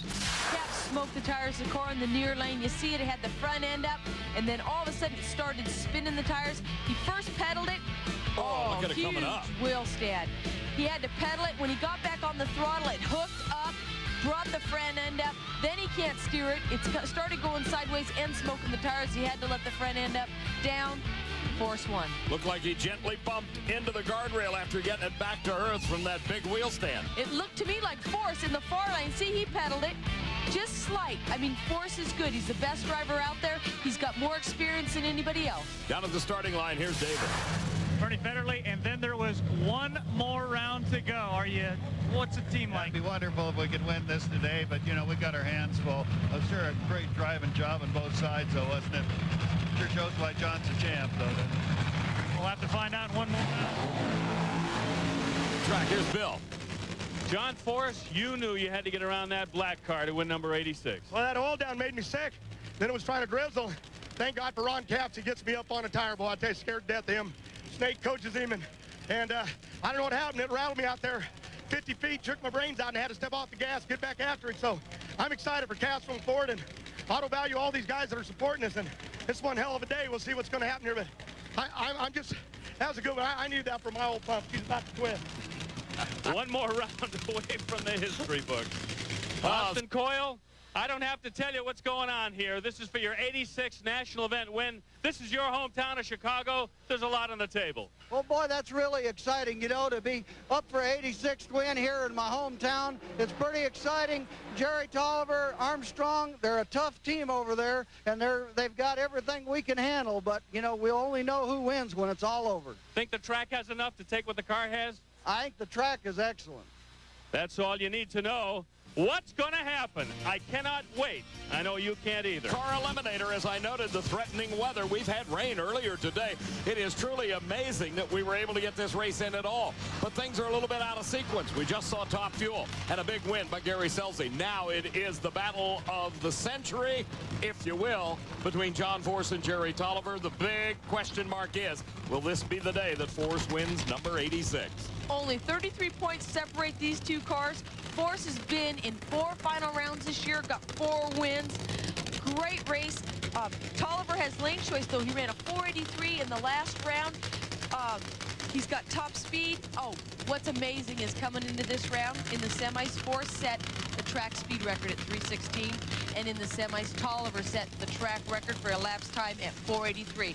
Both ends of the records have been set, and both these cars are here. As the crew chief for Tolliver said, Dale Armstrong said, that was about as pretty a run as you could ask for. I'm sure he'd love to duplicate it here. But we have watched those so many times. That man out in the front of the car, Austin Coyle, give him the tune-up. Force leads in head-to-head competition 4-1 coming into this race. Batting average far better on the Castrol side. You're on board with Jerry Tolliver.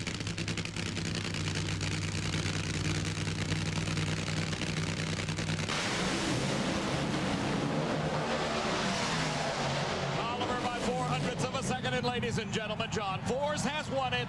Number 86. He establishes a new all-time win record in national event competition. His elapsed time was a 484 at 318. And our congratulations to John Force, the all-time winningest driver in NHRA national event competition. Number 86. And even John is responding as much as he has said, oh, I don't even want to talk about it anymore. Well, don't kid yourself. Is he the showman? He stops on the track on purpose, kind of spins the car out, makes it exciting, jumps out, and he deserves it. It was a great side-by-side race, a 493 by Jerry Tolliver. But as I said, Austin Coyle can dig deep into that bag of tricks, and when he needs it, pull it out just like he did right there for John Force. There is the picture of the winning run. Hey, David Reef, I bet it's happy time on the starting line. Oh, it is very happy time. And to heck with your kicks, how about your 86th at Route 66? Well, the 86th here in Chicago is a big deal for me. I wish my wife could be here to enjoy this with me. John Farconis, Pat Minnick, they're all from Chicago, the Chi-Town Hustler bunch.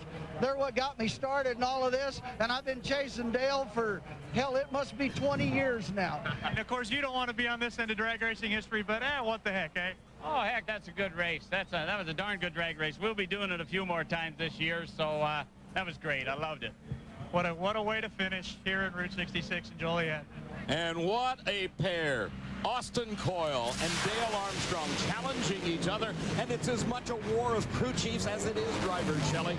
I'm really surprised that Tolliver's car fell off like that. Something must have happened, but you can never count out John Force. Look at him. He's behind, and he still gets it. What a remarkable string for that man, John Force. And look, even Austin Coyle smiles. How about that? You normally just find him as bland and as impassive as can be. But even this win, number 86, can get to a guy like John Force and Austin Coyle. The big smile you saw on John's face a while ago when he took off his helmet, I'm telling you, he's feeling this one deep down inside because he has just solidified his position as the premier winner of all time. Let's go to Bill. John Force emerges from the Castrol GTX Mustang. And the face on that man tells the entire story as Jackie Beck, Miss Winston, and Steve LaValle of Prestone come in to offer their congratulations. It's very, very difficult, John, I know, to put your emotions into words, but we're going to ask you to do it anyway. I forgot there was still a race going on, and my old daddy and my Uncle Beebs used to say they're up there in heaven. You know, don't let them 86 you from the bar. So we didn't here. We just 86'd them right out of the racetrack, and it was awesome. You know I love you. John, was it maybe a little more? Was it maybe? No, he armed up. We know Dale Armstrong and Brooks, and we know Tolliver. He wants us to deal real bad. He tells me on a regular basis. But Prestone out here to come out here and make her rock and roll, especially Chicago. All these people, that's what's awesome. Chicago, and this one here is for Austin Coyle, Chi-Town Hustler, and Chicago Bet.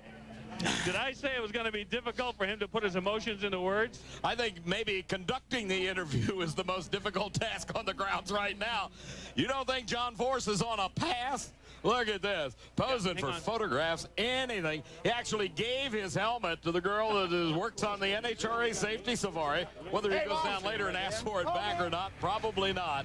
Here you see the point standings coming out of this event. John Force has got a 40-point lead over Jerry Tolliver. Just beginning to inch ahead a little bit. You got to realize he's going for number 10 in the year 2010 Winston Championships. Absolutely incredible. That would tie Bob Glidden's all-time Winston mark.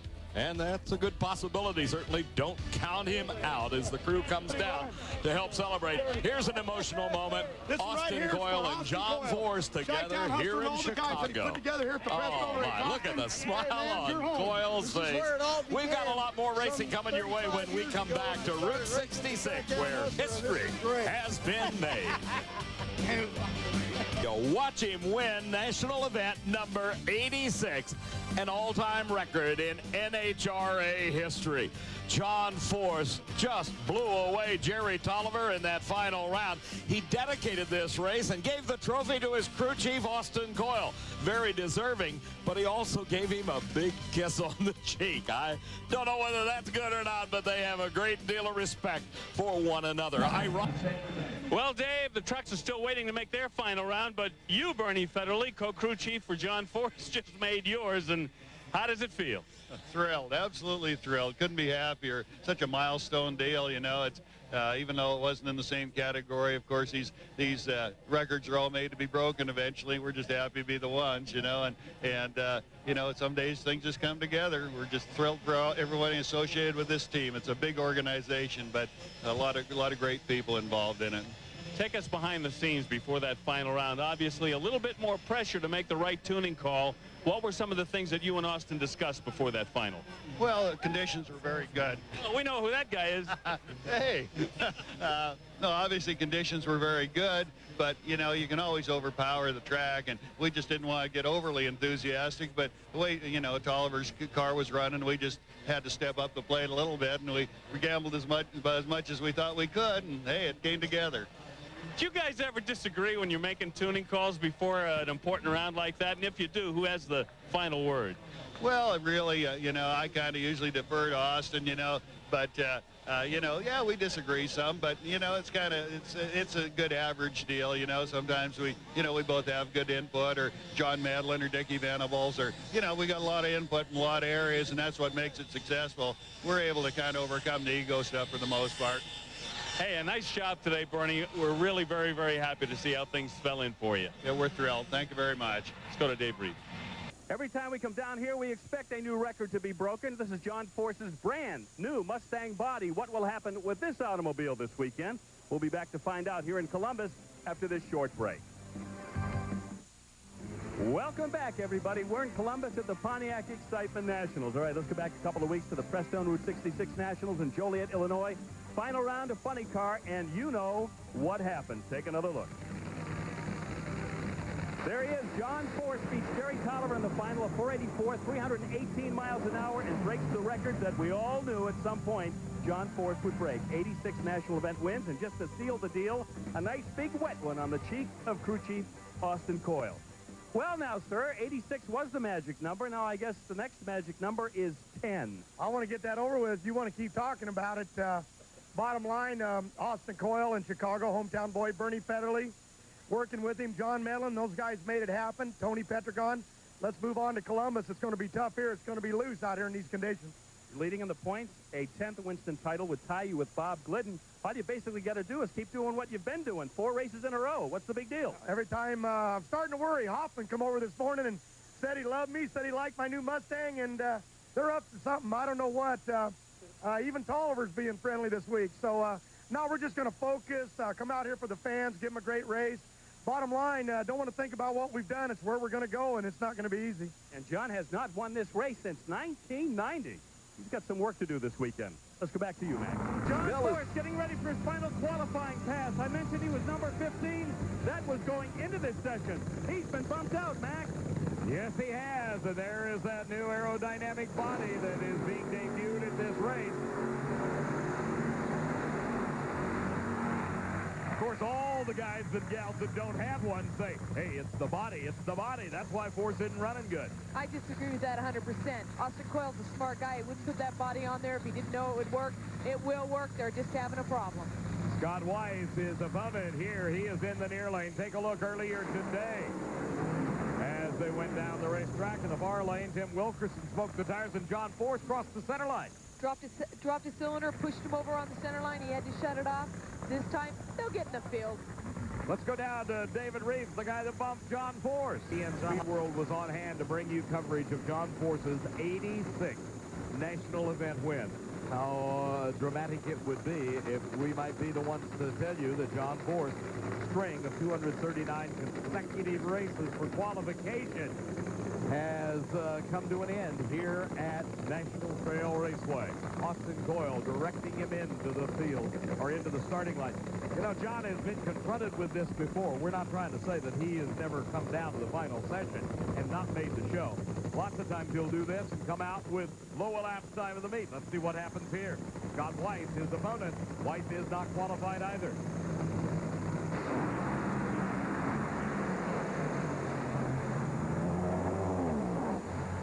Wasn't the prettiest run John's ever made, but he went 5:09, sufficient at the moment to put him in the show. Scott Weiss at a 5:45. Force is 14th. Here's Bill. With Austin Coyle, your face says mixed emotions. Well, it's a good thing we got in the show, but our old hot rod sure has given us fits this weekend. It just don't want to run. I guess we got another chance to fix it. Boy, they came oh so close to breaking that string of qualified fields. Wow. Hate to tell you, Bill, but it's not over yet. There's still some racers out there that could bump out John Force. He is only 14th. Let's see what happens. Scott Weiss gave it a valiant effort, but fell back quickly. But Force's car was laboring. It only ran 285 miles an hour. When was the last time you see it mixing up the cylinders? When was the last time you saw that car run a full throttle run at only 285? Yeah, the flame's just fluttering. Look at this. Now watch it on. There it goes. Starts right there. It's almost like the motor's chattering, like the tires do when they shake. It was struggling. Well, John has got himself a number 14 qualifying spot. We'll see if he can hold on to it as the body comes up and our camera zeroes in on the man. Here's one that could move him. They knocked John Force out of this program. Kristen Powell, one of them, Gary Densham, Tim Wilkerson, could all better their times and knock him out of this field. Highly unlikely that all three of them will get the job done, but the good news for John Force, with a look of relief on his face, too, is you're probably in the show right now 14th. What do you think about for tomorrow now? Don't matter. You got to be in to flex your muscles. Kind of tricky. Usually you take a new car with a chassis, a little bit different in the body design. You test it, and we didn't do that.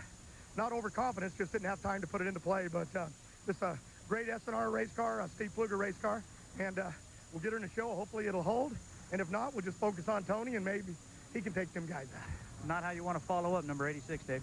No, it's not. And, of course, that 239 consecutive events is an incredible string. And this, the toughest of the nitro competition. John Force in with the best of a 5:09. With Force at the moment is our Bill Stevens.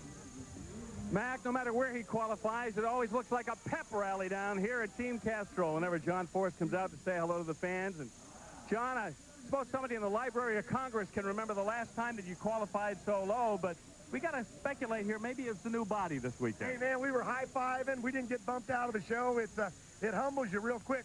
We're playing with this new Mustang and a new chassis, some things that are different. And truthfully, I'm having trouble steering it. I can't keep in the groove.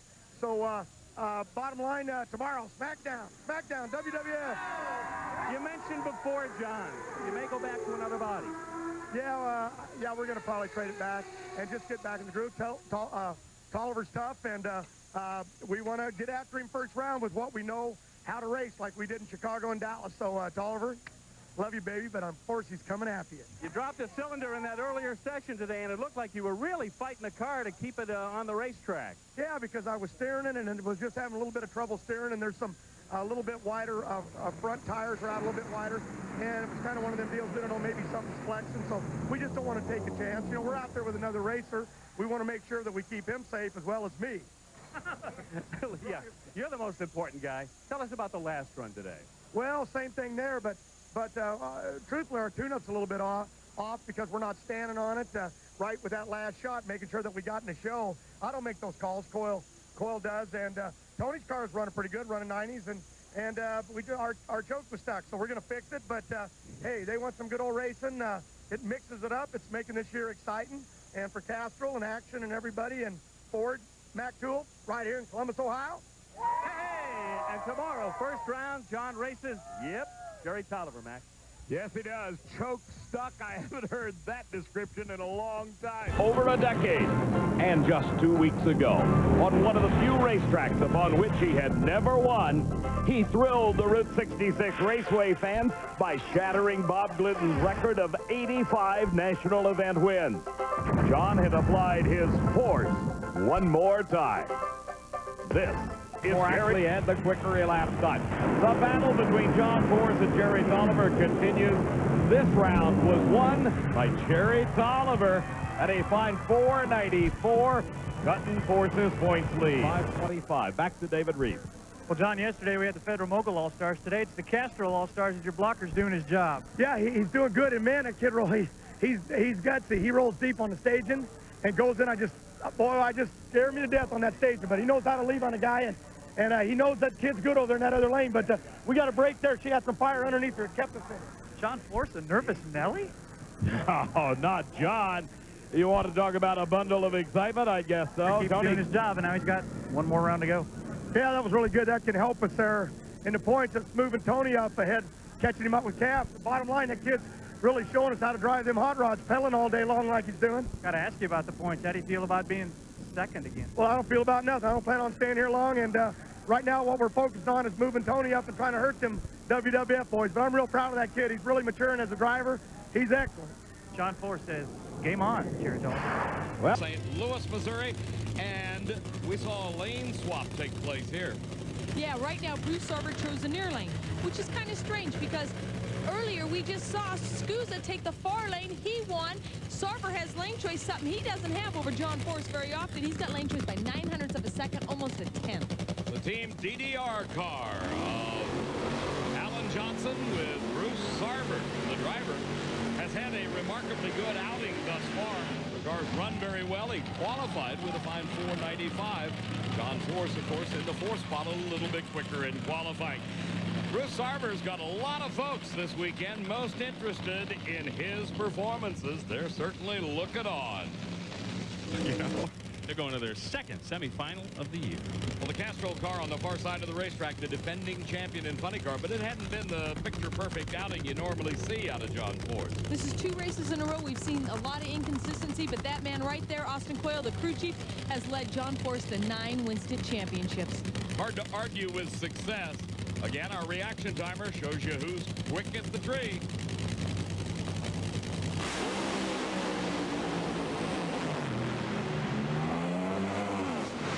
And it is John Force. I guarantee you they'll be double thinking that lane swap for a long time to come as John Force goes 493 on the far side of the racetrack at 315. Sarver went up in smoke. Not only did John Force go a great 4.93 second run, but he left on Sarver by almost a tenth.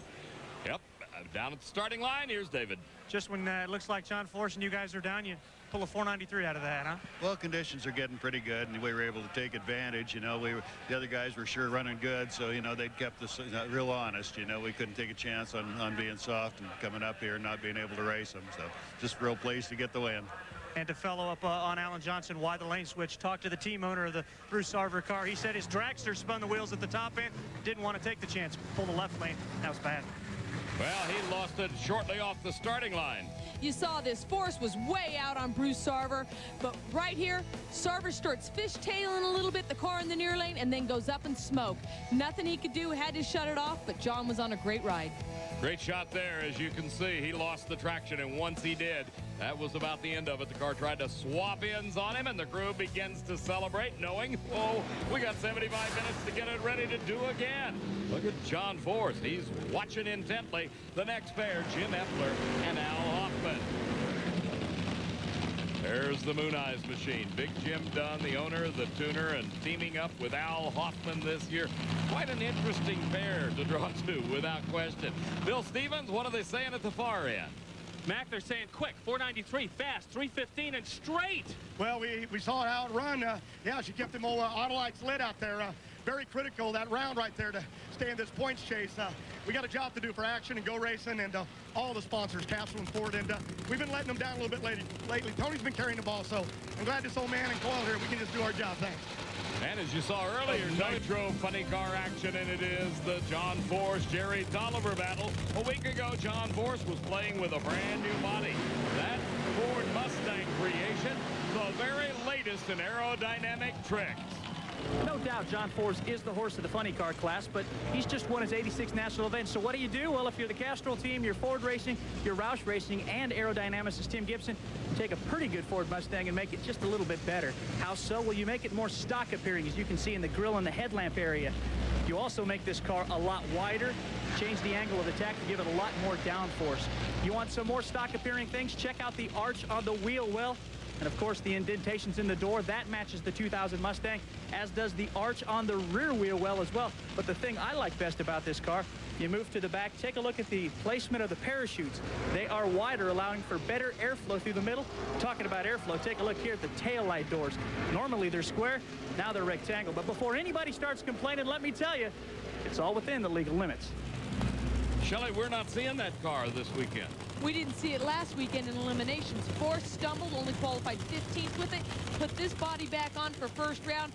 Got beat by Jerry Tolliver. You bet. Jerry Tolliver and his crew chief Dale Armstrong pulled the psychological winning move when they decided to be the very first pair out in round number 1. Look, there's the partner of Tolliver. That's Jim Epler. He's already out of competition, rooting on the boss man. Jerry Tolliver, you're riding with him. Jerry Tolliver has been driving well so far this race, but he knows Force is in the other lane. It's gotten dark. The tree's easier to see. Should have a lot better reaction time. Austin Coyle, John Stewart, that is Dale Armstrong, the crew chief of that WWF team. Who can stand and deliver? We'll know in just about 3 or 4 seconds.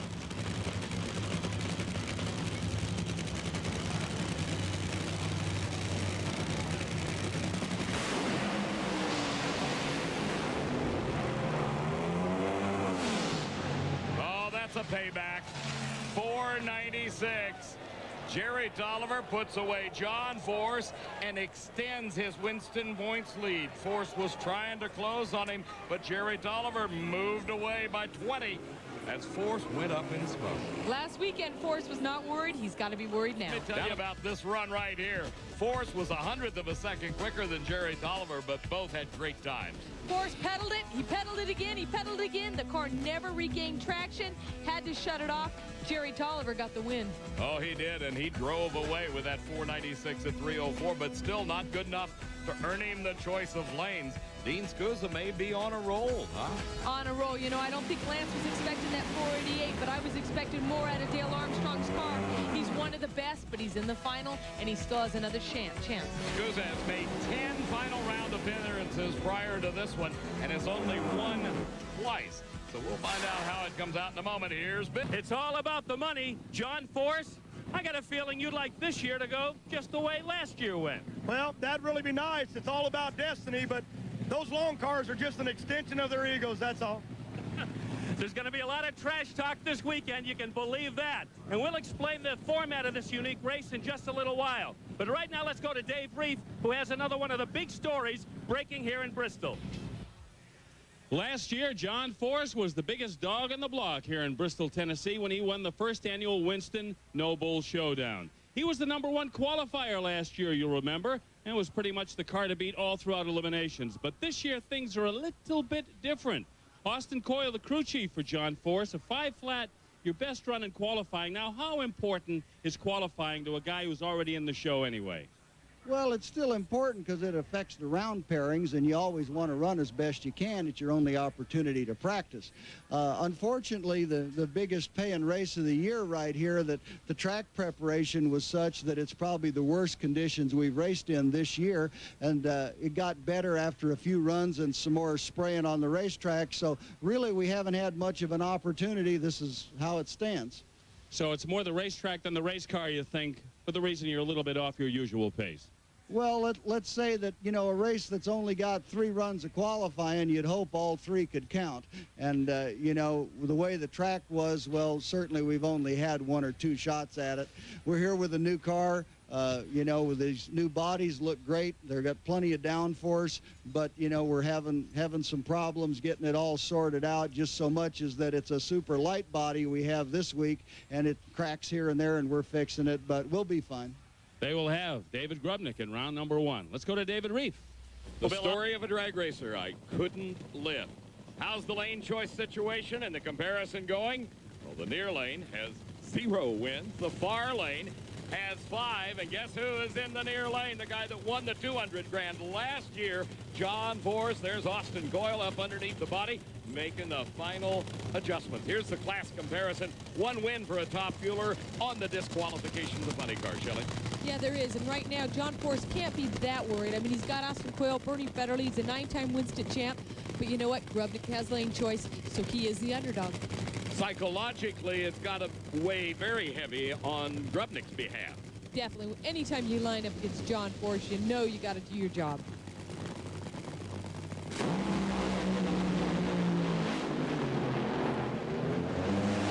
Well, so much for everybody's speculation about Force being down and out. 498, he made it through. No tire smoke, 298 miles an hour.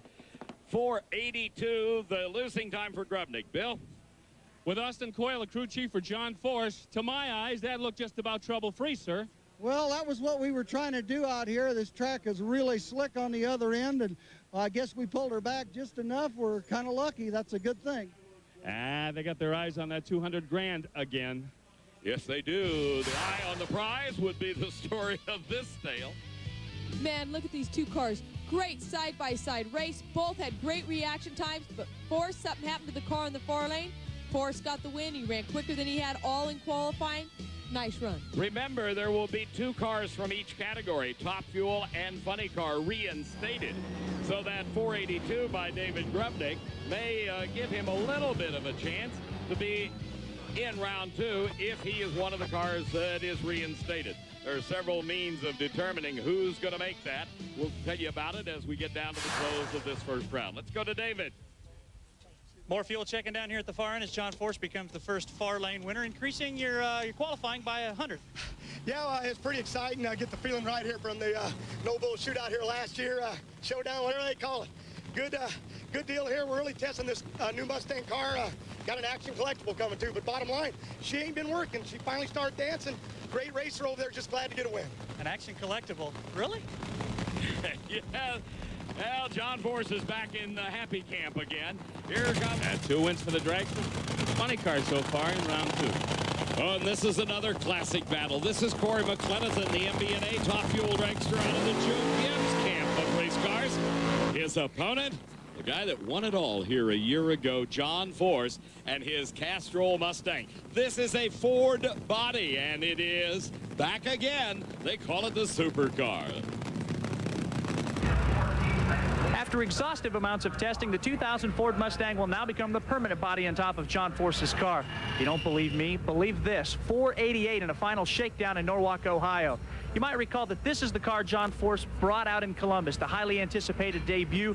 Well, it was a big debut, but it didn't go very well. John Force barely made the field. That's because the wider front end of the new body caused some handling problems that Austin Coyle and the team have fixed by making the A-frames a little bit wider. As far as the body itself, it's never been better. This is the second generation, 40 pounds lighter than its predecessor. Still the same stock appearances on the side of this car. It's John Force's competition. Well, if they were worried before, they better be more worried about the new Ford Mustang. Well, the aerodynamics Force is hoping will stick this car to the pavement. What's interesting is both these cars stepped up over their qualifying time. Corey by 1/10 of a second, John Force by 200ths. It's going to be a great side-by-side race. You saw the eagle eye of Bernie Federley zeroing in on the Castrol car. This could be a pivotal race in this series. Lane got the advantage. Look at that. The dragster driving away from Force. He shuts it down in the middle of the track. 472 low ET thus far of round number 2 eliminations. His speed 300 miles an hour. He just gets quicker and quicker with every run. Great run. Tough indeed to come from conditions like yesterday evening when we ran first round much later in the day to this. And look at Corey Mack picking up 200ths of a second. What happened to Force, do you think? That was a great run. Force right there, he's dropping cylinders. You see all the flames. They were very erratic. They're not real stable. So was Corey. Dropping cylinders, that's like losing 800 horsepower per cylinder. That's a lot of horsepower. Another angle sees the advantage going to the funny car. Here they come. There they go. How about that? John Force out of here. David Reeve. Let's check in with Austin Coyle. Any idea what went wrong on that run to produce a 518? No, I really don't. I couldn't see from where I was standing. It must have dropped a cylinder or something to run that badly. Traditionally, Austin Coyle runs back to the Ford excursion to get his driver back and ready for round number 2. Ain't gonna happen today. I just can't seem to understand why we won 5 national events and I'm still number 2 in the points. Tolliver's ahead of me. Caps is right on my bumper. So's Pedregon. Bottom line, in the Western swing, we're going to have to get tougher. We're going to throw this whole thing away. And I'm going after that 10th. That's bottom line. That's what the hell we came for, and that's where we're going. 12 did it on a hole shot. Then the race of the weekend. Scotty Cannon in the far lane. John Force out in round number 1. Identical 5:12 or 5:02 elapsed time. John Force on that run picked up a new track ET record, but it didn't do him any good. Well, if he keeps running like this at all altitudes, he is going to be hard to beat. Here's your point standings. Jerry Tolliver, 73 ahead of John Force. Tony Pedregon and Ron Capps, they're locked into a real battle for 3rd spot, and Jim Epler is 5th rather. Here again, David Reeve. Bill Stevens, the funny car point situation's changing. Jerry Tolliver's extended his lead over John Force to 73 points. Tony Pedregon's gone around Ron Capps in the number 3 spot. We've got a whole bunch of new funny cars in the top 10, rounded off by Al Hoffman in the 10th spot. What a shocker for Tommy Johnson Jr. and Helen Hoffman. The first good pass on that car since Tommy's been in the seat. It was John Force against Cruz Pedregon. The Cruiser smoked the tires. John, well, he had a 5 flat at 299. I don't think so either. There was one guy that works a lot. That's Austin Coyle. He's the crew chief for John Force. There is John's teammate. This is Tony Pedregon, the Castrol Syntec, a pair of Mustangs on the starting line, and certainly they have motivated all other bodybuilders and car manufacturers to come up with a more aerodynamic device. These are state-of-the-art, both of them, the Mustangs. You know, the John Force crew has had some rather interesting times in the last couple of months. Wedding bells have been ringing for that old gang of mine. With 4 beautiful daughters, it's easy to see and understand John Force's unwritten rule of what's racing is racing and what's family is family. However, when Robert Height came on board and met his oldest daughter, Adria, well, needless to say, the two fell in love and are now very happily married. And Robert, I got to be honest with you, man. That's something that I bet you had a few tough days keeping that from the boss. Yes, I was very nervous. Adrian always said, you know, he likes you, but I wasn't sure. What he said was, don't mess around with his daughter. Let's just get back. My daughter, don't even start that again. You're lucky you work here. You know, they think, you know, kids think they're smarter than their parents. You don't get smart till you become a parent. I had this whole thing planned out. He's an excellent motor guy, and bottom line, I kind of planned the whole thing. They just ain't smart enough to figure it out yet. They will someday.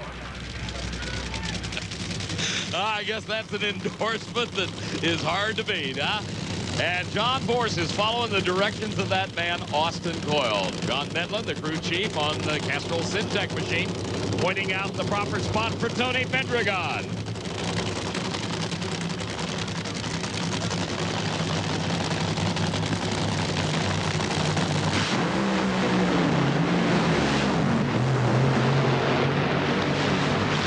Bouncing his way down track to a 5:07 at 2:87, and Tony Pedregon launched hard but lost traction as he ran into the bugaboo that's been plaguing so many racers here this weekend, and that is this track surface.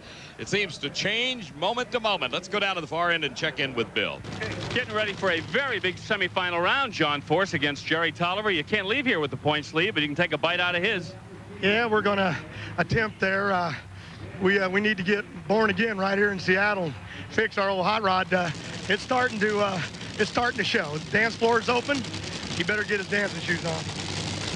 I think the gauntlet has been hurled. I'm staying a safe distance away from John Force's pit crew as they prepare for this very important matchup in the semifinal with Jerry Tolliver. That is Kevin McCarthy working on the cylinder heads.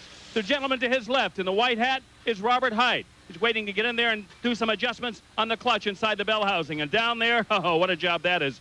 Lou Arrington working on the bottom end, the main bearings and the rod bearings and the oil pan and stuff like that. It's a dirty job, but somebody's got to do it, especially when they face a guy who beat them the last time they raced in a semifinal in St. Louis. That was Jerry Tolliver. Back to you, Dave. Frank Pedregon destroyed the dream of an all-WWF final. Here is really the race everybody's been wanting to see between the two contenders, if you will, for this year's crown in the Winston Championship. There's the guy leading it. This is the rock car out of WWF, Jerry Tolliver. You're on board. And, of course, John Force, you heard him throw down the gauntlet a little bit earlier, saying, hey, he's going to have to run really hard to do this. You know, the clutch work on these cars, it's all important, as Shelley found out. At the same time, they have to work together and have to have it done in 75 minutes. And they make it look easy.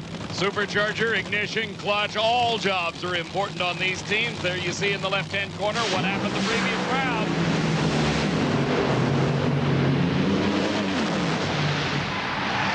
John Force laid away Jerry Tolliver, ending Jerry's dream of stopping Force in 3 consecutive matchups. Just did not happen. John, at 5.04 seconds, showed his dominance with the Ford Mustang Castrol car. Jerry Tolliver was out on Force. Jerry Tolliver did his job. This is an extremely important round, and Force got the win. He got another 20 points towards Jerry Tolliver's lead. Both cars hasted tires, both of them losing traction. But Force, that was a great run.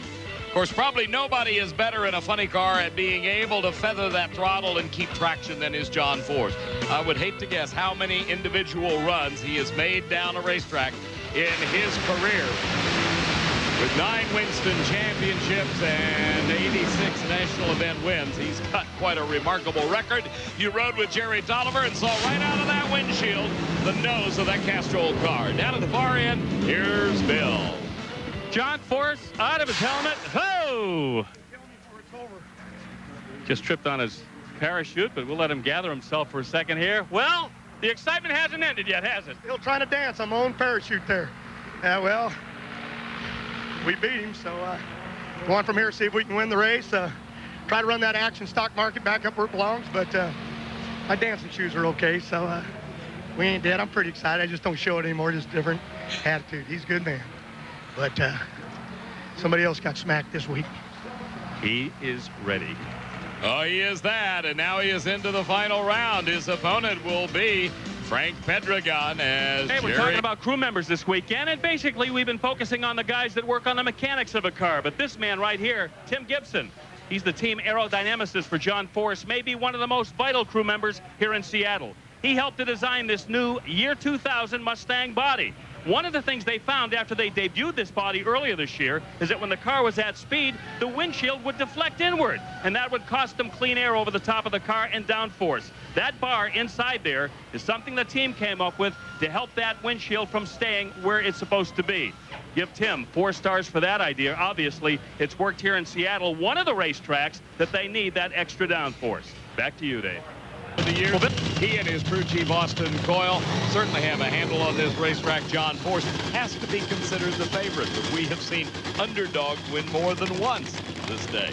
Yes, we have. And, you know, Frank's teammate, Dale Worsham, won this race last year.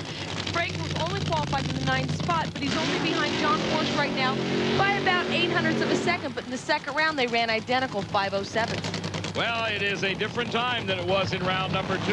Much warmer. The sun has been bearing down on this track. We've not had an ounce of cloud cover all day long. And for you first-time viewers, and you wonder why would we be wanting clouds instead of sunshine, as these racetracks absorb the heat, the distillants that are contained in the rubber and the oil and everything else on the racetrack tend to come to the surface. As you can see, the sun just blistering down on it, and it makes it a whole lot slicker than it would be under regular cloudy conditions. Here's the way they reached the road to the final.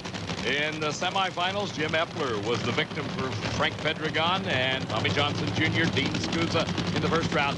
Jerry Tolliver fell to John Force, and that could have a big impact on the Winston points chase. The other two Pedregon brothers lost to John earlier, and here he's trying to take out the third in one day. He's beaten both of Cruz and Tony in the finals, 93 and 96 here at the Seattle race. Now, if he can beat Frank in the year 2000, he will have pulled off the trifecta, beating up on the Pedregon brothers. Couldn't imagine going into the final round. You've already raced. There's 3 brothers. You've raced 2. You've got the third. You know the odds are going to catch up with you sooner or later. Here's Jerry Tolliver. He's saying, oh, the far lane, the far lane. That's what I'm like rooting for. That's Frank Pedregon, as Jerry Tolliver hopes he can continue to hold a substantial lead over Force.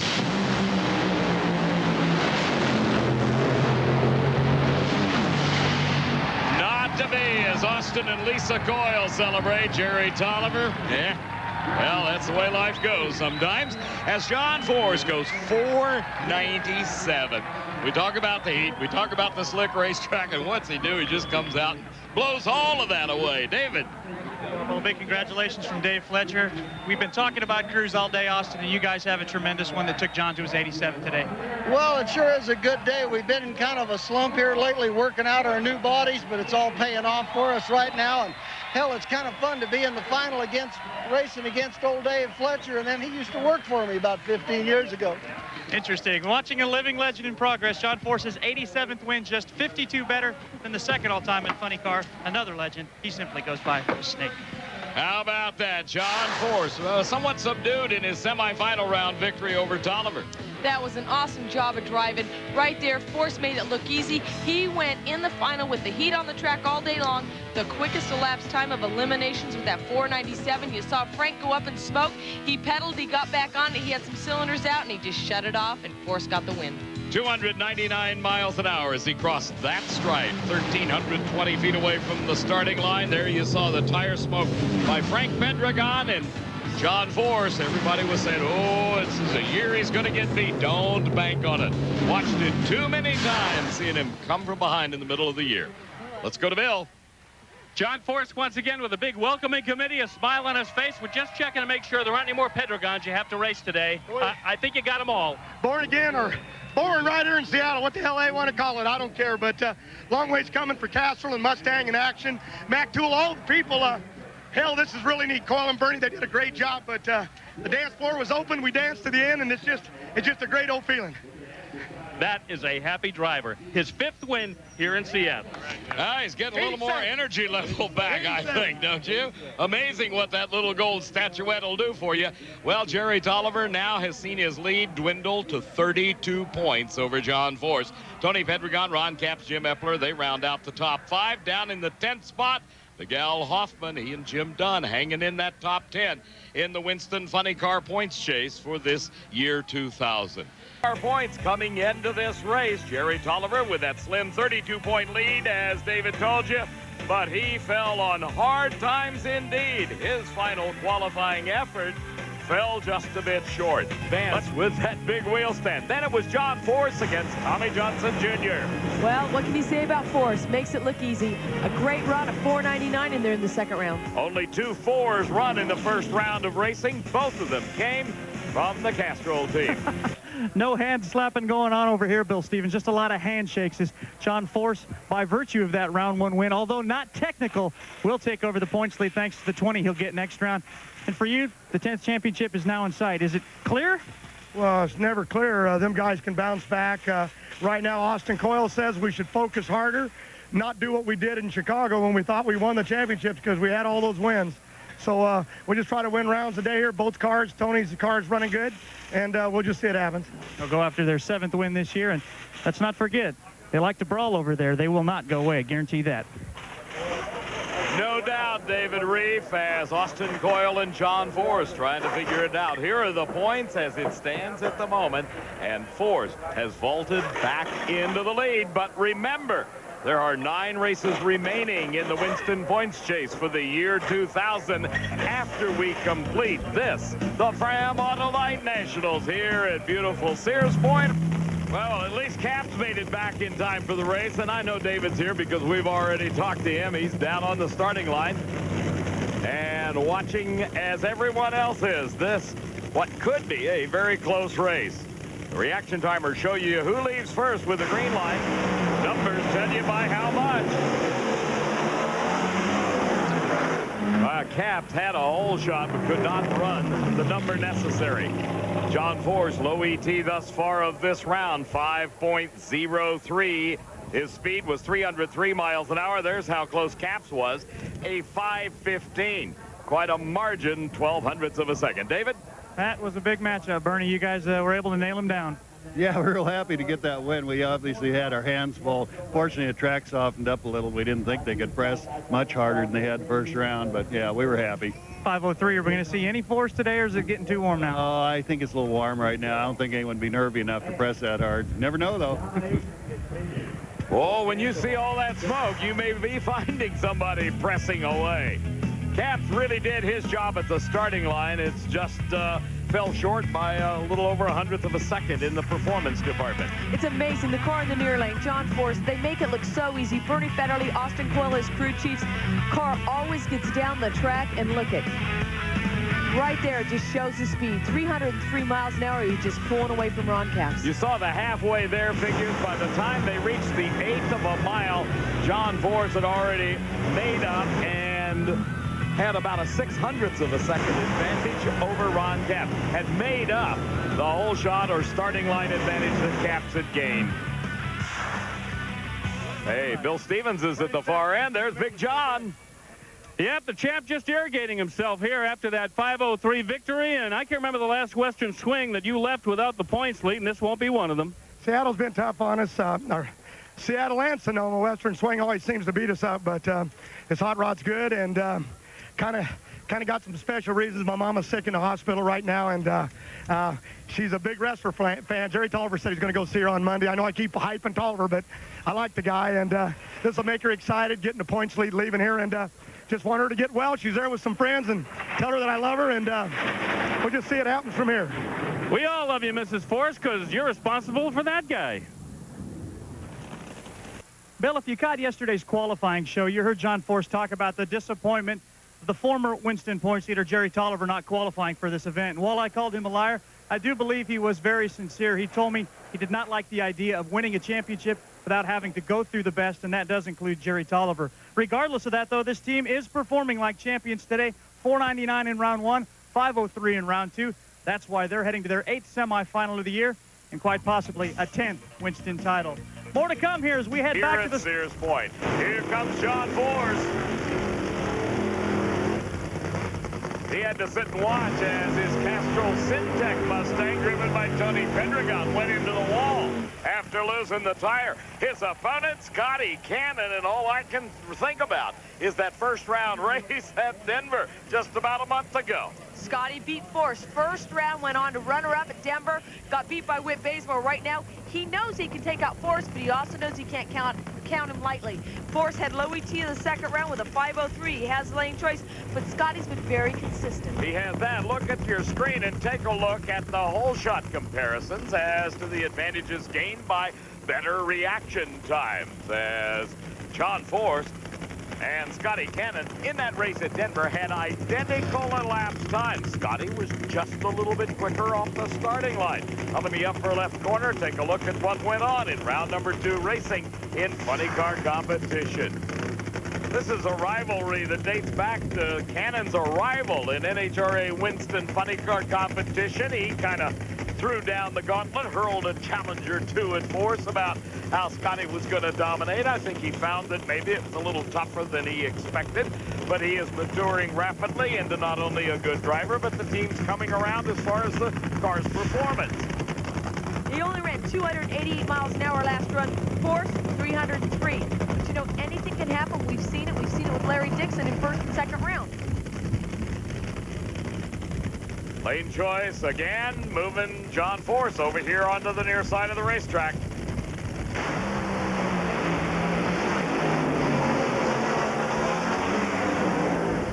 Scotty Cannon had something go bad wrong right off the starting line because he whipped him at the tree again. Just chopped him off at the knees. Scotty Cannon a full 0.05 of a second quicker in reaction time, as it just wasn't to be for Scotty. He coasted across. Something went wrong. David? Down with Bernie Federley. Could you guys have picked any better a time to get on a roll like this in the Western Swing? Boy, I'll say not. No, we needed this real bad, and you know, we're just happy for our sponsors, everyone that supports us, even when we're struggling a little bit, you know. So yeah, we're real happy about the outcome. You know, we get to race our teammate in the final, and hopefully we'll have a good one. Every round John wins, a dagger gets a little deeper in Jerry Tolliver's heart. And remember, Jerry Tolliver DNQ'd, failed to make the show. So John Force is just home free as far as earning points. Watch the far lane. What happened? Oh, motor exploded. He blew the blower off, the supercharger off. That was it. No more power. He coasted through. We didn't see that on the first time, but that time right there, that was a violent explosion. All right, you saw the burst panel up in front of the supercharger coming out of the Scotty Cannon Oakley car right there. Backfired, probably blew the burst panel out of the manifold, and the pressure was enough, just shutting the power off completely. Scotty Cannon. Bill Stevens? Champ, you kind of owed him that one after that round in Denver. Yeah, boy, she rattled hard. I had to pedal it. Mine's getting a little confused. I ought to take a moment for the sponsors, but I want to take a moment. Tony Smith from All Pro Bumper to Bumper. His mom's in the hospital sick. My mom's in the hospital sick. Dean Antonelli, his dad, Joe Antonelli, a great racer, gave me his son to help me win these championships. He's in the hospital, struggling. I just want to tell God, take care of them guys if you can. You just took care of my boy, Tony, and that's all the hell matters to me. We already won this race, Tony or me, so it don't matter. We'd also like to add right now, Jerry Tolliver's not feeling very well either. A medical report time when you talk to Force, but he's got a smile on his face. The obvious concern in funny car has to do with Tony Pedregons' badly bruised Castrol Syntec car. You can see the damage here.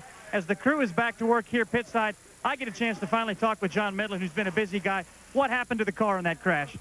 Well, basically, we had a tire failure. The guys are going through the chassis right now to be sure that the chassis isn't bent from the motor plate rearward. It looked like the rear rim contacted the wall, so just for insurance sake, we're putting a different rear end in it. It broke the tree loose that holds the body on, and we're welding that back up and putting a reinforcement on it. But other than that, the engine and the clutch and all that was just fine. So we're going to put her back together and give old John Force a race. A little too much excitement over here in this camp this afternoon as Tony Pedregon goes to his 5th final round of the year, looking for his 2nd win. Who will he be racing? Well, you don't got to go far, just to the other side of the Castrol Technology Center. That's where we find Bill Stevens. Here I am, about to talk to Austin Coyle, the crew chief for John Force, and I know what you're thinking. Let's see, John Force took the points lead back again. He's racing that other guy on the team, Tony Pedregon, and hey, come on, what's going to happen? Are we going to see a really good race here, Austin Coyle? We're going to go out there and go for it. You know, if we were still behind in the points lead, we might have to do something different. But we're going to go out there and make a pass and hope for the best. And we've been doing a little better here than Tony, and he's got to fix a crash car, so odds are in our favor. But we're going to go out there and race. And there's been no communication between John and Tony. This is not what you call your rehearsed kind of final round. It's let the chips fall where they may. We haven't had enough chances to rehearse this year, buddy. Good point. Another one of those all-Castrol finals, always entertaining to watch. And we'll see what happens in just a little while, Dave Reef. Choice, but just the fact that Tony's here, considering the tire problem and then the slide into the wall. Look how they got it here. Here's the victims of these two drivers throughout the elimination rounds today. We've talked about it, though. This team's not only good, they have the biggest budget in drag racing. That's another reason why this car is here. They've got so many crew members. They've got backup cars, backup bodies, and that's also why they win. And that's why you're seeing a Castrol GTX body on Tony Pedregons' car. Here's why it was needed. Right before the lights, Tony Pedregon lost a left rear tire. The car settled down on the naked wheel, and Tony did a masterful job keeping it off the rail, but eventually it spun out and slid into the wall. He climbed out okay, a little bit unhappy with himself and the outcome possibly, but here he is into the finals against the big boss man, John Force. The one-loss record between these two drivers. Both of them smoking the tires as Tony Pedregon has pulled off the upset correction. Tony Redlet, I was so intrigued by the pictures. A red light start for Tony Pedregon gives the win automatically to John Force. And it was just as well for Force because he was up in smoke as well. David Reef? Down with Austin Coyle. Hard to believe a 9:05 would get you an event win, but what the heck, eh? Boy, I wouldn't have bet that on the outcome for nobody, but you just never know what these things are going to do on a racetrack as poor as this one, you know? I got to be honest, I'm still confused. I know it was a white car that won, but which one? It's John Force. Well, it was John Force that won it as Tony Pedregon's white car left that red light showing. The 7th win, the 7th final round for John Force. They're good. They are good indeed. Watch. Tony had deep staged, in fact, rolled through the free-stage beams, then hammered the throttle. If you aren't real careful, when you get into that deep staging procedure, you have shortened down the rollout. And if you hit it at the same time you would with a normal staging at the flash of green, hey, you red light. Boy, John Force just blew the tires off of it, though. Tony's car was very aggressive in the far lane. See the front end up? He did a good job. He pedaled it, but he had red lit, so he finally just shut it off. All right. John Force sort of sliding out of the cockpit, and Bill Stevens, you're right there. John Force slowly getting out of his work clothes. His 7th win of the year. All year long we've been saying how John Force statistically has been the dominant driver in the class. He had everything with the points lead, but that all changed this weekend. And John, I got to ask you, now that you got that points lead, how hard is it going to be to keep it? Well, it's going to be a fight down to the end of the road. But, you know, bottom line, you do what you do. Try to win. One race doesn't make a big deal. Coming here, winning the Fram Auto Light race. Doesn't matter. They can turn around next week if you go out first round. But what I'd like to do is I'd like to dedicate this race here and thank all my sponsors, Action and All Pro Bumper to Bumper and Mac Tool and Ford and Centec and Castrol. But bottom line, I want to give this to Joe Antonelli's in the hospital. That's Dean's dad. And we just want to put our prayers with him and get well. And I'm very sincere about that. Thank you. John Force dedicating this win to John Antonelli. Here are the points lead, 75. He's jumped ahead of Jerry Tolliver. And Tony Pedregon stays third. He's all the way down 226 back. David? Well, Mac, now. Heading into Brainerd, John Force is sitting on top of the funny car point standings. This is a familiar position for the 9-time champ, but unlike years past, he's feeling the heat. Jerry Tolliver and the WWF crew are the thorn in Force's side, trying to spoil his record-breaking year. In interesting the way things have gone this year. Force leads things head-to-head, but it's been a consistent run up front for Tolliver. Force has added yet another 18-wheeler to his armada, a total of 4 here at Brainerd. He calls this one the Engineering Center. It's brand new. You're the first to see it, so come on in. It's parked right next to the Technology Center for easy access back and forth. And John calls this the Henry Force because it's loosely based on an assembly line concept. See the big mill back there? That prepares the block, gets all the machining done. As they flow through the trailer, they pick up the rods and pistons and bearings. There's a line hone down under here. And voila, at the end of the trailer, a finished short block ready to race. And HRE says, one more vehicle, John, you get your own zip code in the pits. And John Force used some of that Austin Coil horsepower for an easy win. 5-second run, but John Force won Brainerd last year. He's won here 5 of the last 6 years. Frank Hawley, he's won here 8 times. I mean, we know he's good, but does he have a special combination for Brainerd? What's the deal? Well, I don't know. I mean, John Force can win at almost any given track, and on any given day, you probably wouldn't think Bob Gilbertson would be a big threat. Now, he does a great job, and the Smith family has done a fabulous job, and he's been in the winner's circle today. But today in particular, that car's really running well, and that's got to be on John Force's mind. No disrespect to Gilbertson, but do conditions like this, cool temperatures, no humidity, overcast, make some of those who qualified further down the ladder even more competitive?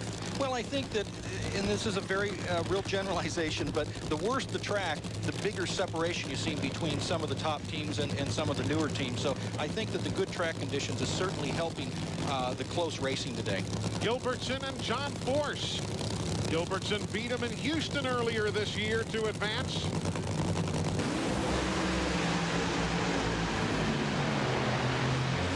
But he is not going to beat him in Brainerd, Minnesota.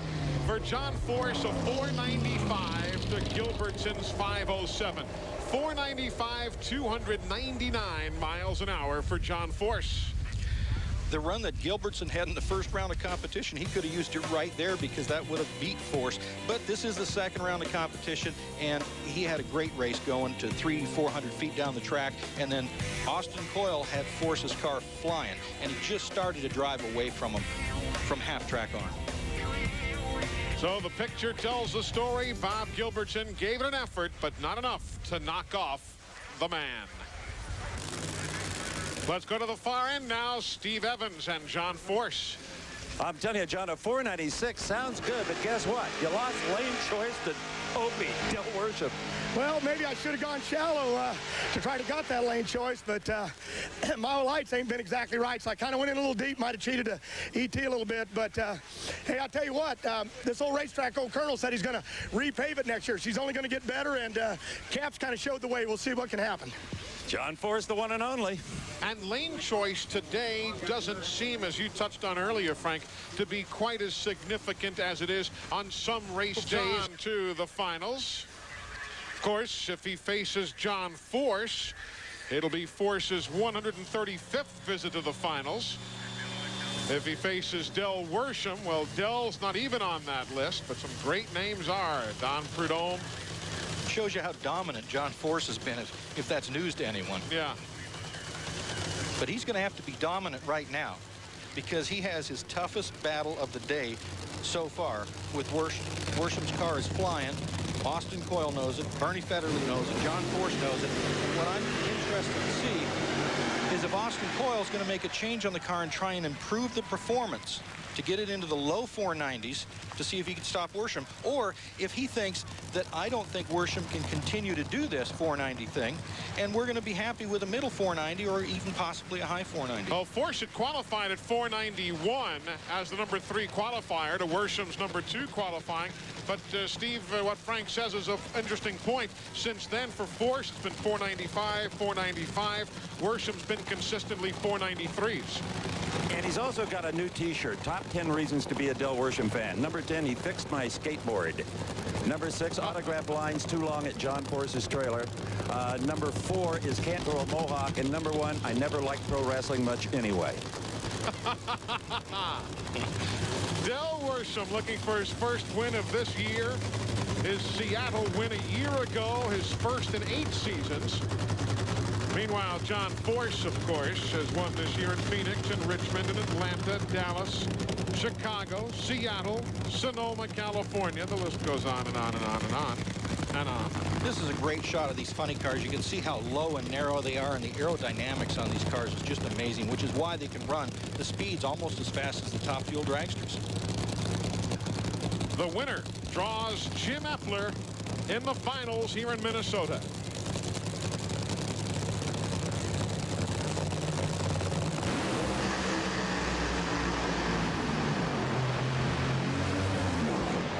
Lots of power for John Force. So what else is new? A 495 to a 493. He had the whole shot and just kept on powering. 299 miles an hour. The speed wasn't there, but the ET is what won it for him. Yeah, you could see John's car move a little bit quicker off the starting line. One of the things I think slowed him down a touch is he got right out to the left there, almost out where Scusa was, and the traction's not as good over near the wall. There's a little bit of debris. The cars haven't been running there, and I think that possibly slowed the car down a little bit at that point. Del Worsham's crew missed it by that much. 16/100ths of a second was the margin of victory for John Force. Let's see if he has anything to say. Yeah. We are talking about John Force, aren't we? When Austin can't give you the power, you rise to the occasion and beat the kid on a hole shot. When you get my age, you got to do something. Got a lot of action collectibles to make and sell. And I'll tell you something. This old heap was trucking. You always go after that kid. And, man, she got out there, and this Mustang roof sets forward. You can't see out the window. So I don't know where in the hell he is. And all of a sudden, she puts out a hole. She's over on the roll. And I'm thinking, she's going to rip the headers off this old hunk of shit. I can't even believe it. And then it come back in the groove, and I was already past the lights. And then here come the kid. And I don't know what happened, but we won. So we're excited for Castro and everybody. In the heat of battle, you just never know what he's going to say. And for those of you who are new to the sport, his descriptive there is a technical racing term that really at times describes the equipment one has. I'll tell you, call it what you will, the man's in the finals again. For the 135th time in his career against Jim Epler, Force has lane choice. And remember, folks, John Force has won here so many times over the years. I think his name is permanently inscribed on the Colonel's trophy. Brainerd International Raceway. Before this round, the finals got going. Steve Evans caught up with Jerry Tolliver in the pits. WWF, Jerry. He's #1 in points. Tolliver certainly wants to see Force lose today sometime, but it's got to be a little bit sweeter if his teammate can go take him out in this round. Steve, quickly, on paper, again, it's one-sided. How about on the pad? Epler tends to push the tree hard. He's had a couple of red lights this year. We saw how hard Force pushed the tree to beat Del Worsham on a hole shot. This could be interesting. Could be one right on the line.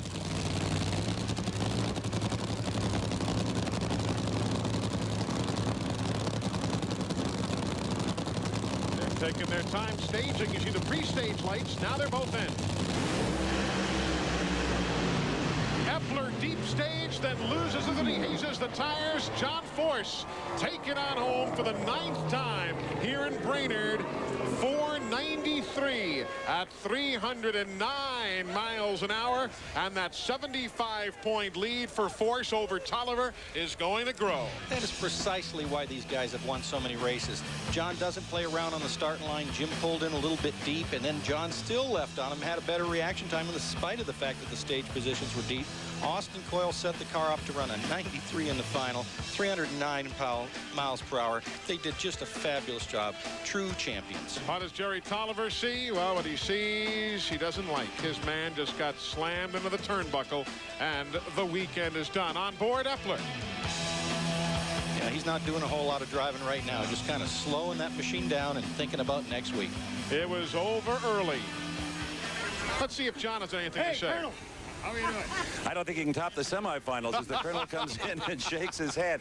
John, another great driving job. Austin Cole gave you a 493, exactly what he said it'd give you. Boy, it geared me up. She put a hole out. She drove that old Castro Mustang toward the wall. I thought I was going to be in trouble again. And, you know, it's really funny coming into this race. The guy told me I went out of Brainerd on gate number 89, God's Truth. He goes, maybe this will be your win. And I said, whoa, I don't know if I like that. But for Action and all the people, Mac Tool put great tools in great kids' hands, and they give you a good old hot rod, and that's what they did. And I'm just proud going into Indy with a points lead. Push it on them guys, Colonel. That's great. Where's Ann Margaret when I need her? She's right here.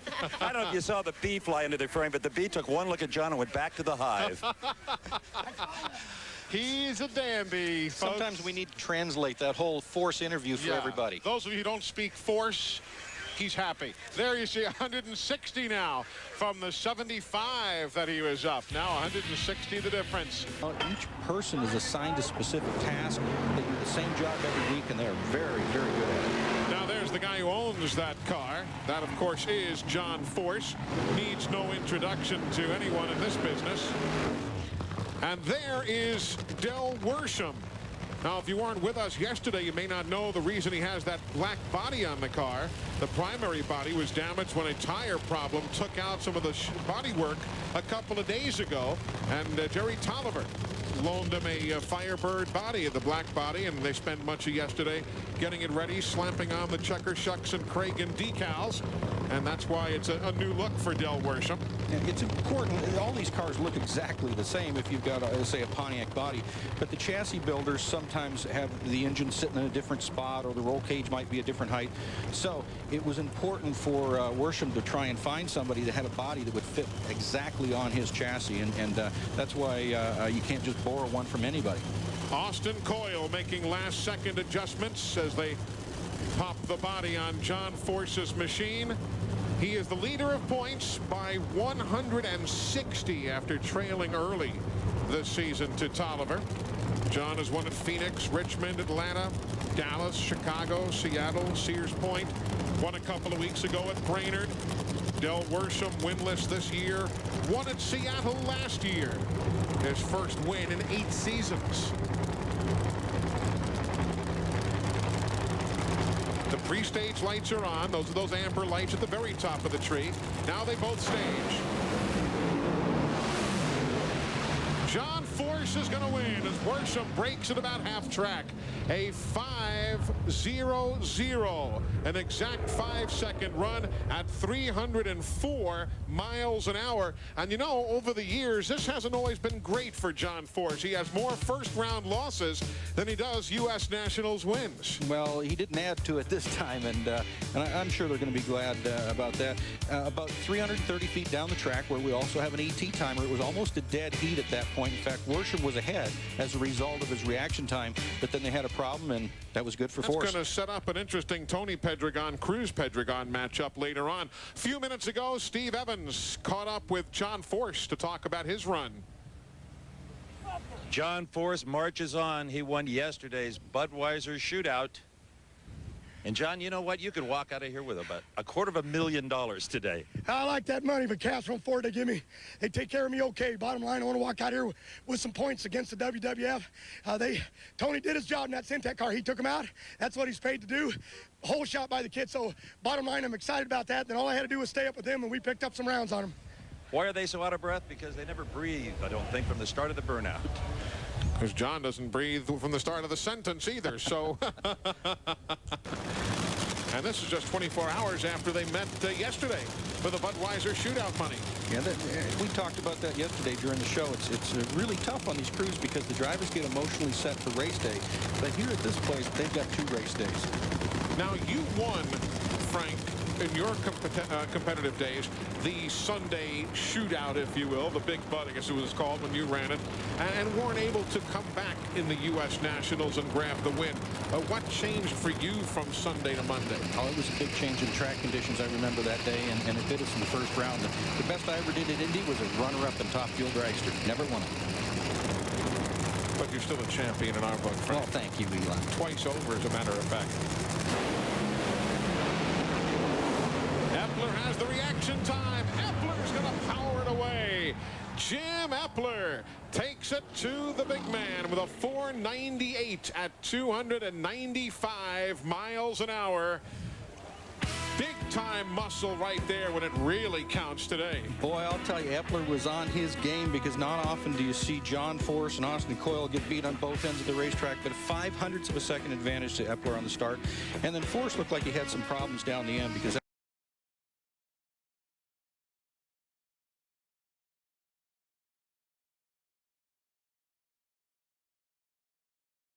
Now, 186 points separating John Force and Jerry Tolliver. That's over 9 rounds of racing. But interesting, Jim Epler's in 5th place, Ron Capps is in 4th place, and they could leapfrog over Tony Pedregon, who's in 3rd place, because Tony did not qualify for this race. Now to set the stage and pro lane. They were picking that left lane, and it looked good. Everybody liked it first round. John Force and Gary Densham. Force says he hates to run Densham because he's so hungry. Exactly. You never know about Densham. He can lay one on you. But Force stepped up to it. He also put a cylinder out, fell off around 526, I believe. Yeah, 5.9. He heads up that 2-car team. Here is John Force and his opponent in this second round race, Jerry Tolliver. All important indeed, and word came to us that they swapped lanes up there. Force, who has the choice of lanes, had been lined up on the far side of the racetrack. He opted and moved over here into the near lane. I guess you guys, with Ron Capps and a 494, did convince him this is pretty good lane. Yeah, I think the ace up there tested the water first. Stuck his toe in. And the rest of them want to jump in. You understand how that works? But you got to realize Dell just ran a 4.98 second elapsed time on the other side. Yeah, he sure did. But that means that that lane over there is capable of holding a little bit more than that on the right. And that means that Austin is going to lay on this baby this time, because that Dale Armstrong, tuning Tolliver's car, is a real tricky guy, too. He is that. With 4 Winston championships to your credit, you know how to count points. You know how important it is. Even early in the season, the racers will say, oh, points don't matter at all. We'll talk more about that in a minute. Right now, down at the far end of the racetrack, who you got, Bill Stevens? Bad for him. I hope he's feeling better, and we're trying to win this race for you, Joe. See, the second time he's won here, did it in 91. Our thoughts going out to Joe and his family, as here we have John Force and Jerry Tolliver talking about points counting. Everybody knows where they are at any given moment. At any given moment, exactly. And that's why we're talking about oil downs, which we explained earlier about the points they take away from oil downs. Now, I'm not sure, even on Ron's run, when he had that oil down at the track, if that even counts. So we hope not. Here are the points coming into this race. Jerry Tolliver, 186 back of John Force. That's why this race is so critical, because whoever goes out won't be earning any more for the rest of the day. You got it. But now this is an important race, of course. I mean, they're both neck and neck in the points. But this Force, man, I don't have to tell you, and you folks watching at home, we don't have to tell you what this guy can do to you. 9 times a Winston champion is trying for number 10 this season.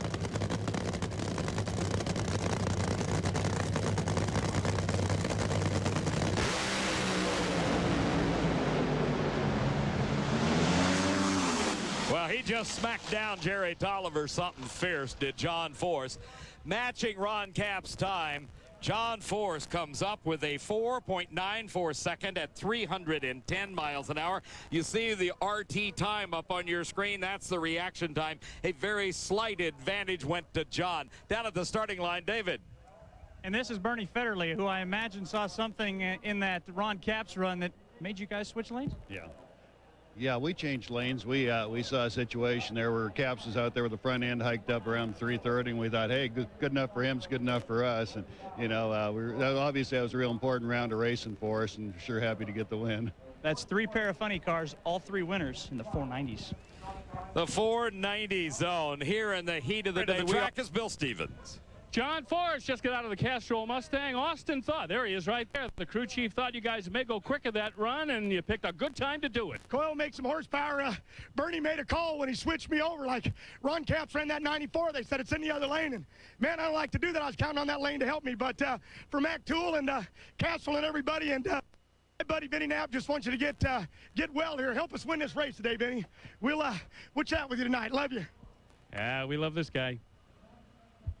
Vinny Knapp, of course, one of the owners here at Raceway Park. It's been in the Knapp family for as long as I've been coming here, and that, I think, is almost as long as the racetrack's been in existence. He's having some health problems. We want to What better way to keep up with what's going on than RPM tonight on ESPN2. Be sure to join host John Kernan, 7 p.m. Eastern Time, Monday through Friday. That's on ESPN2. It's RPM tonight.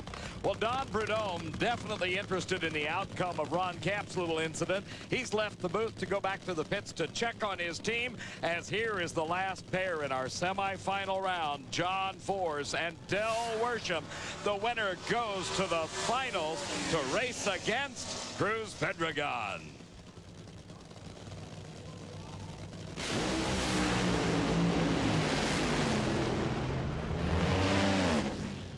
Absolutely classic Force. Here he is towards the last third of the season, coming on strong, just about ready to clinch yet another Winston Championship. Look at the time, 4.95 seconds at 304 miles an hour. That earns him lane choice in his final round matchup with Cruz Pedregon, which is a rematch of this Matco Tools Super Nationals 1 year ago on this racetrack. At that time, John Force prevailed. Will he do it again? We'll find out in a minute. Last year, here's the road to the finals for the two drivers. Our color commentator is Don Prudhomme. He had hoped that his driver, Ron Capps, would be in the final, but that rod coming out of the side of the block kind of called a halt to that in the semis. Yeah, it sure did, but we're in the final four with the car, and it's just running awfully good. It just, things happen, throwing rods at them and different problems.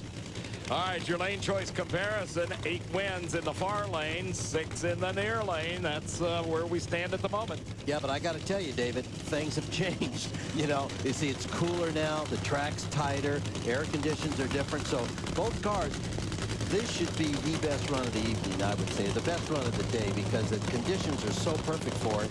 And right now, Cruz has nothing to lose, buddy. Does he want to put out Force? Oh.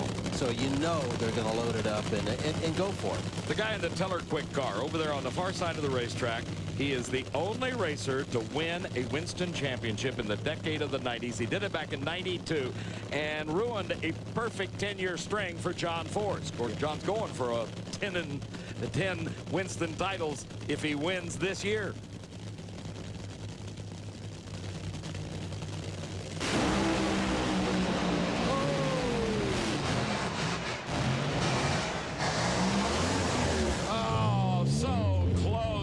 As stuff coming out underneath the Cruz Pedregon car. Looks like he may have lost a clutch, or a possible header fell down with the sparks continuing to fly. But your win is Cruz Pedregon.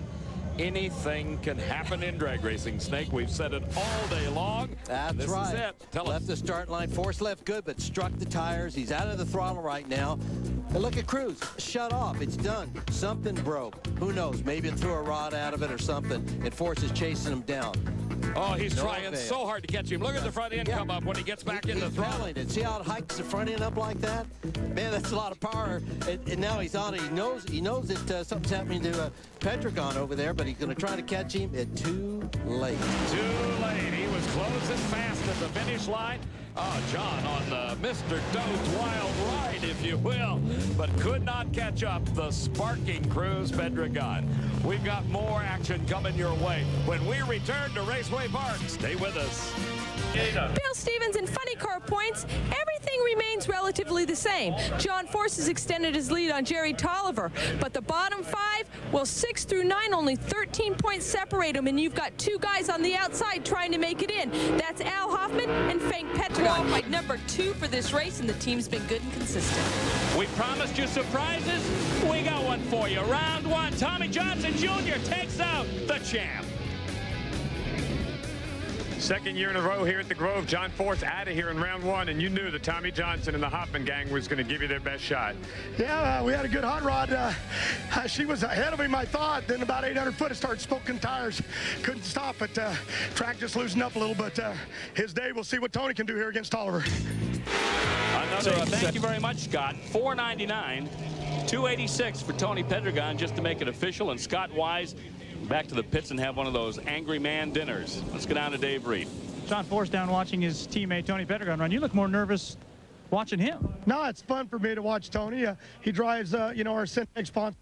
And to see him win, they've struggled so much. They're trying to get around Caps in his points chase and catch up with us and Tolliver. So we're excited because they've worked so hard. They've had so much breakage, but they're doing good now. It may be, but I was pacing.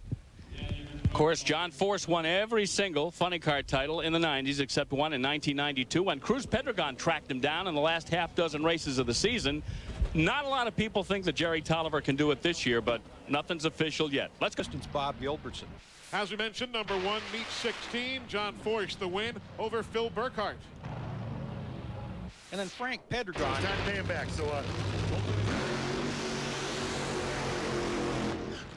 when he talks about Jim and John, he's talking about Jim Epler and John Force, who gets set to square off right here. Stone Cold Steve Austin, who made his return to the WWF ring right here on TNN last Monday.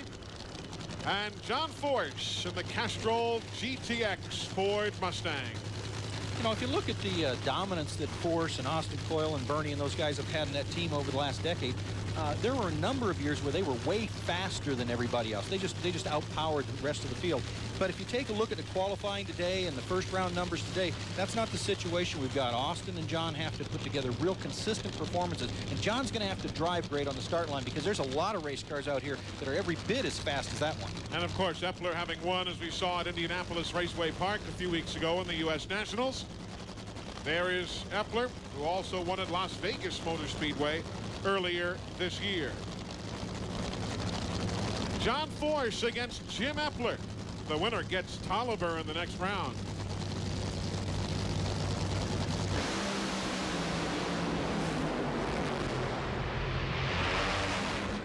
Well, Epler had him at the start, but there's just too much under the hood of John Force. 493, 298 miles an hour. That was a come-from-behind effort for Force here in Topeka, Kansas. Just when I started to talk about performance, Austin steps up and makes that car run a 493, an excellent run. You notice the speeds are down just a little tiny bit from what we might see with these kind of ET performances, where the car's going to ET real well because it's got that extra downforce because of the headwind, got lots of traction, but it's going to slow the car down a little bit at the other end. So John Force gets the win. He will not. He will indeed have lane choice over Tolliver with the 493 to Tolliver's 495. And now Frank Pedregon and Del Worsham will be up next.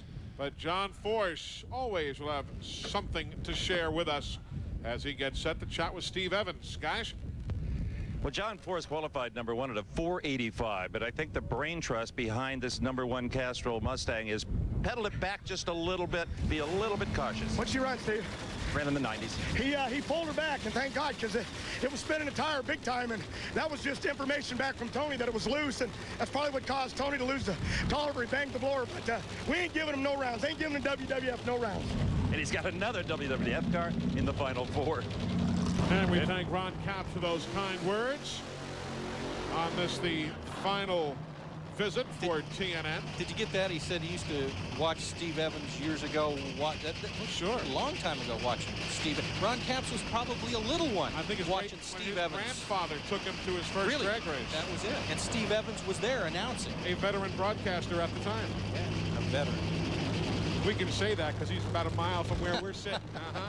Or at least a half mile. John Force and Jerry Tolliver.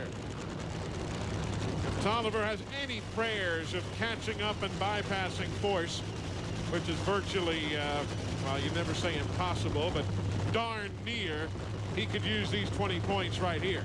Yeah, but I'll tell you, right now, Tolliver, I don't want to say he doesn't care about the points chase, because everyone does. But you can't be concentrating on it. He's not worried about that. But what he's thinking right now is we were great at the first year. We had a slump. Everybody said we couldn't repeat. We didn't know how to do it. John Force is all concrete. And right now, he's thinking he's got a good race car, too. And he just wants to stop John Force right now to show him that this was not a fluke earlier in the season.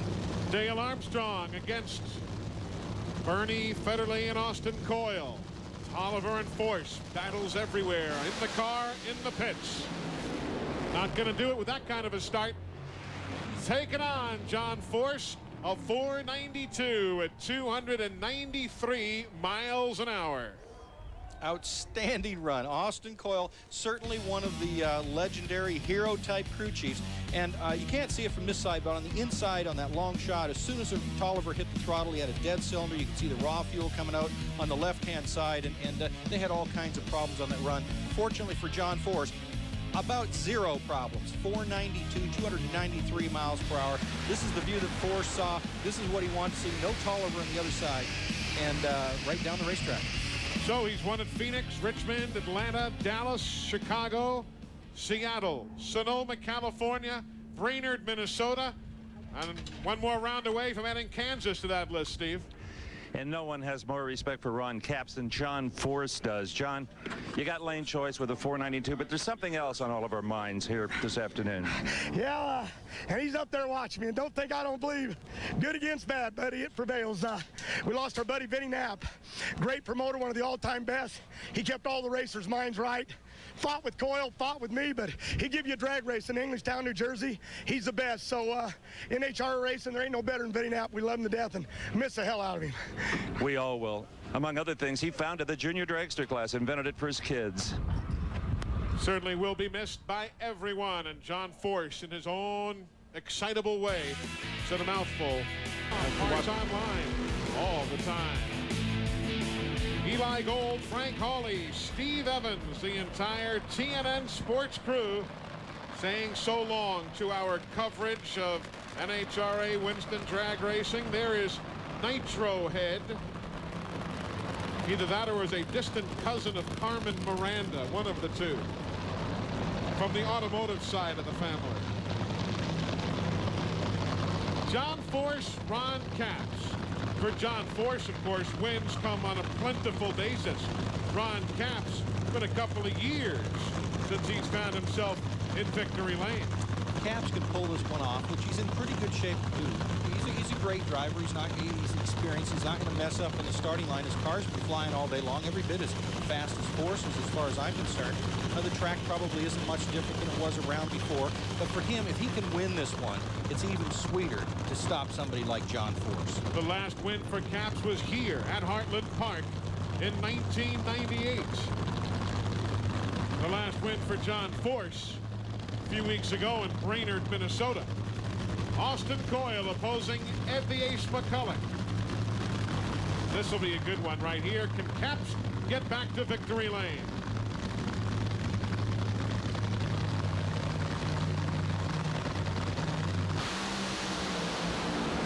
Capps has the start, but he loses traction.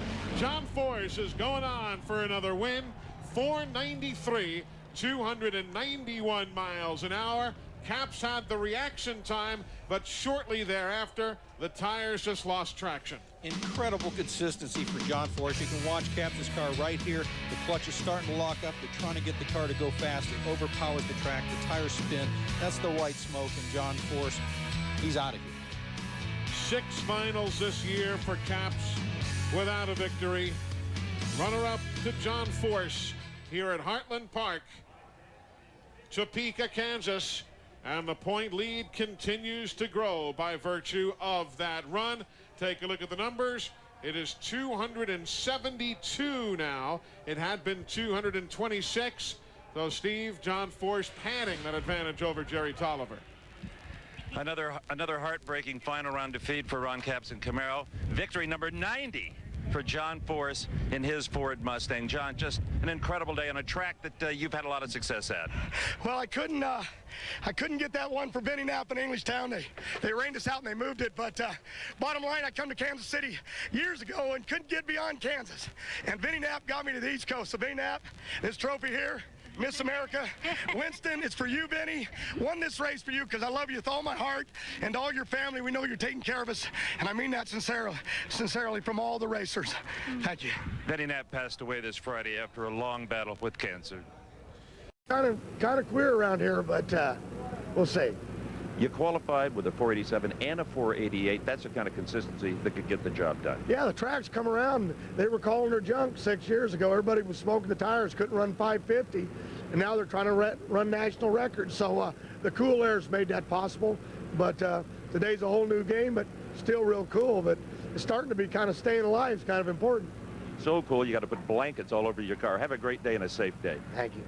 Eli? Okay, Phil. John Force.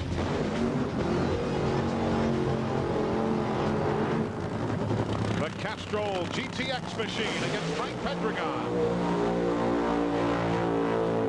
Out of the Del Worsham Racing Stables, driving for Checker, Shucks, and Cragen. This is going to be a good matchup, but let's put a capper on the last run. Steve has caught up with Whit Bazemore at the far end. Thank you. Austin Coyle. Bernie Federle and the crew going beneath the bonnet. Justin the idle right there again. Yep, Justin the idle, checking everything. Maybe, I think Austin Coyle used to just have one mag on the burnout, so he may be hooking up the other mag also. Dave Fletcher and the crew for the CSK entry for Frankie Pedregon, who won the U.S. Nationals in '99, was runner-up to Whit Bazemore at Sears Point in Sonoma. Another member of that great racing family. Force the point leader. Advanced with a win over Al Hoffman earlier. Pedregon got the best of Scott Weiss. Force leads first, and Force leaves him way behind. Applaud yourselves for the Castrol team at a 494, 298 miles an hour. Frank Pedregon had problems from the immediate start. So a 494 gives Force lane choice against Ron Capps later. Yeah, we see here John Force didn't have the lane he wanted, but he got off the line first. Frank Pedregon obviously had some problems. John Force was on a good run, but once again, he gets down here on the other end. You can see the tires just start spinning, a little wisp of smoke, and that's starting to do some engine damage. Consequently, that's why his speed was down. We'll look here from down track, and you'll see the smoke just before the finish line right there. A little bit of engine damage, but not as bad as the run before. And you saw Frank Pedregon skate out of the groove. Chris? Bernie Federle, that round win is a definition of teamwork, because you had a huge chore between rounds. We've got a great group over there. Both teams pitched together and got everything fixed. We had an awful lot of engine damage that time. Had to change the body, the whole deal. So, yeah, it is good teamwork. A little wisp of smoke on this one. You may have another one, but probably not as complete. Oh, no, this is probably going to be a bunch better. I think we're under control now. I mean, it's hard to say about the performance, but, you know, it's a lot of good running out here today. So we'll just see what happens, but we're pretty happy with that. Okay, well, if they're under control, I think a lot of folks are in trouble. Have been for years, it seems, against that bunch. So John Force and Ron Capps with the lane choice for the man. Scotty Cannon and Whit Bazemore will go at it with Whit's 493 earning for him the lane choice. Over in. Welcome back to Memphis. John Force against Ron Capps, semifinals in Funny Car. They have met many times before, but in the last 13 consecutive meetings, John Force has knocked Capps out of the event. Matter of fact, you have to go back to Seattle, Washington, 1998 to find the last time Capps beat John Force. So, in one respect, you know, Force is the dominant car. In the other respect, Mike Dunn, Capps is due. Yeah, without a doubt, he's due. And the car's been running very well. It's definitely capable of winning a race. Just haven't been able to seem to put it all together at one particular day. But he's going to try his hardest this time. You know, John Force got lane choice, took that left lane, which seems to be the lane of choice. But I think they're pretty even at this point. 6 finals this year for Don Prudhomme's man, Ron Capps. No wins. But he was to the finals in Topeka 2 weeks ago. We've got a dandy going. It's Ron Capps breaking that streak of frustration against John Force. Capps gets the win at a 495 at 299 miles an hour. Chris McClure, you're probably in the middle of a smiling bunch down there.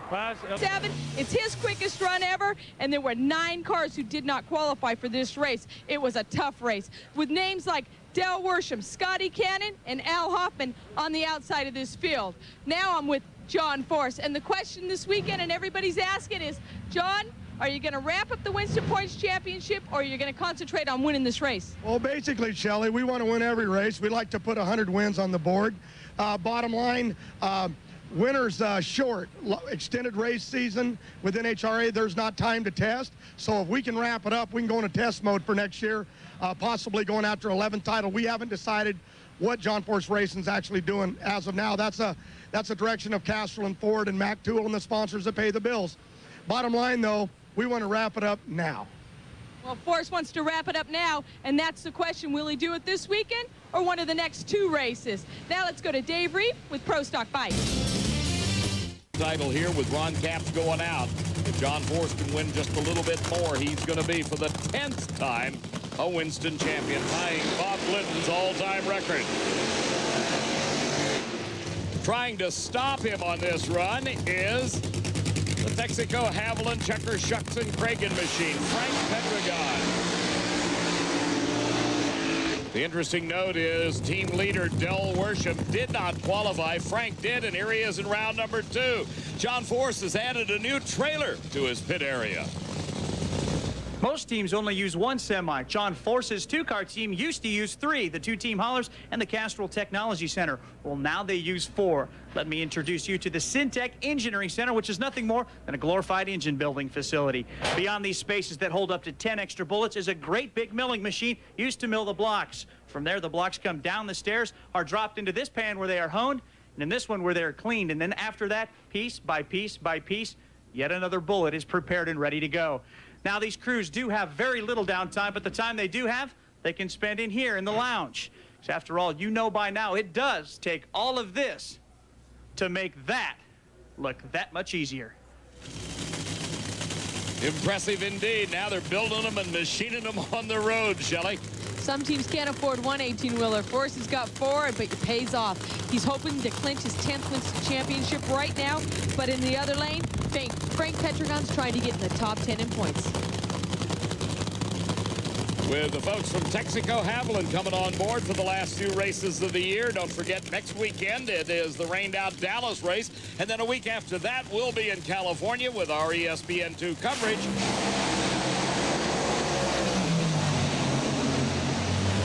The final race of the year, and he's the champ. How about that? John Force, 10 Winston titles, 5 flat, 294 miles an hour.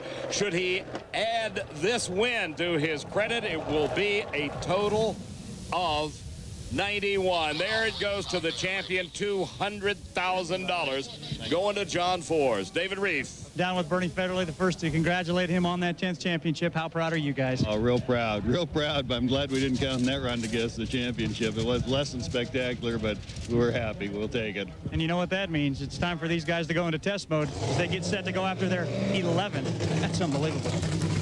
Yes, it is, David. I mean, there were times when I doubted that anybody would ever break the 10 Winston titles held by Bob Glidden, but it is John Force in one of the toughest categories of racing ever created, and that is the Nitro Funny Car.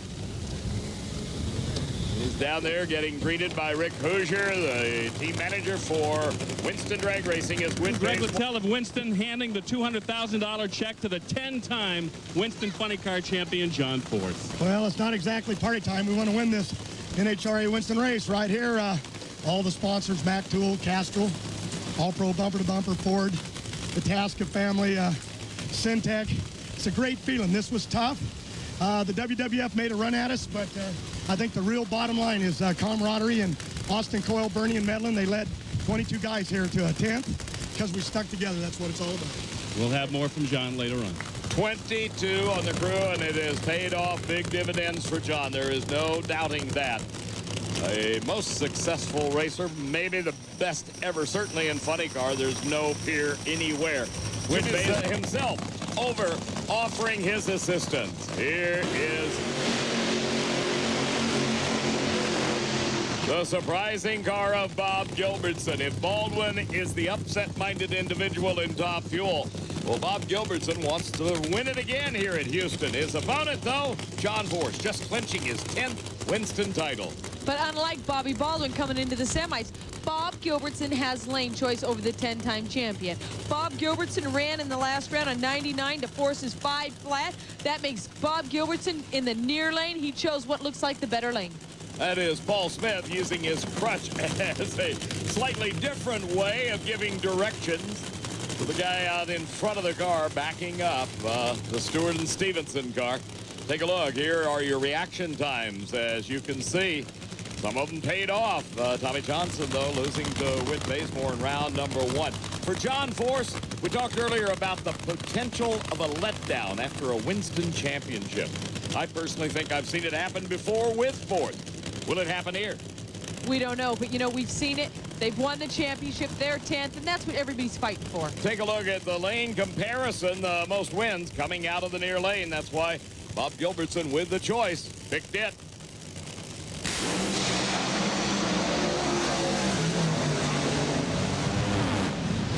So much for lack of concentration. Nearly identical reaction times, just a few thousandths of a second advantage going to Gilbertson. But look at the performance.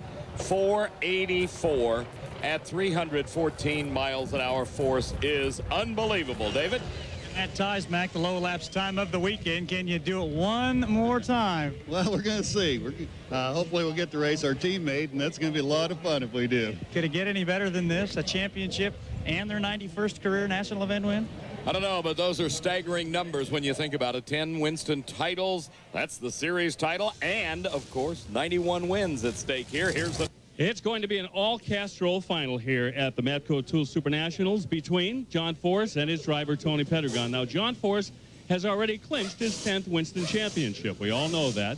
However, Tony Pedregons still has some axes to grind here, try to move up in the standings, John. So there really is something riding on this race, isn't there? Well, Tony's trying to move up to the top of the points. He's trying to catch number 2 with Caps or 3rd with Tolliver. I'm trying to get my 100th. I got a big paycheck out there with Castrol, $200,000, and I got to take every advantage that I can. So, you know, bottom line, we're probably more excited now than we were clinching the title, because you get a few minutes to get up, and this one here it's serious, but it's also fun racing my teammate. We've all teamed together. It's just awesome. We'll see it happens.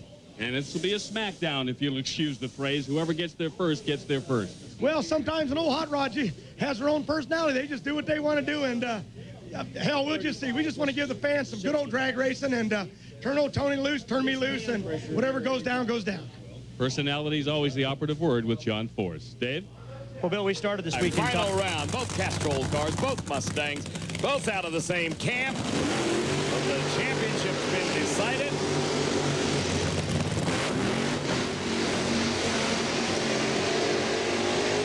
As teammates John Force and Tony Pedregons strive to put a cap on this one to see who's going to come out on top. Tony ran 492 in the semis. John went 485 when he whipped up on Bob Gilbertson. Force, needless to say, has been the class of eliminations.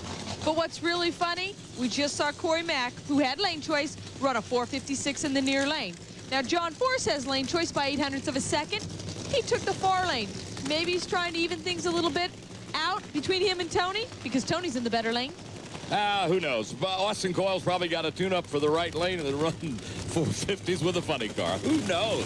Here's your comparison, 9-6. The near lane has prevailed throughout eliminations today. Obviously, it has been the lane of choice. Does not necessarily make it the better lane because, for example, in qualifying, the top qualifying number in the funny cars came out of the right-hand lane. No, but if I had lane choice and I saw Corey McLennan and ran a 456, I'd take that lane. I know it's good. I know it can take some horsepower. You're just greedy, huh? Yeah, I mean, but you know what? This team's so good you can't question them. You never know. Tony's going to leave on Force, I think, and we'll see who gets to the finish line first. All right, the winner's circle, too. If you get to the finish line first, you'll make it to the winner's circle. Austin gives his thumbs up to John. John Medlin does the same for Tony. Sit back, enjoy it with us. The finals of Funny Car here at the Matco Tools Super National.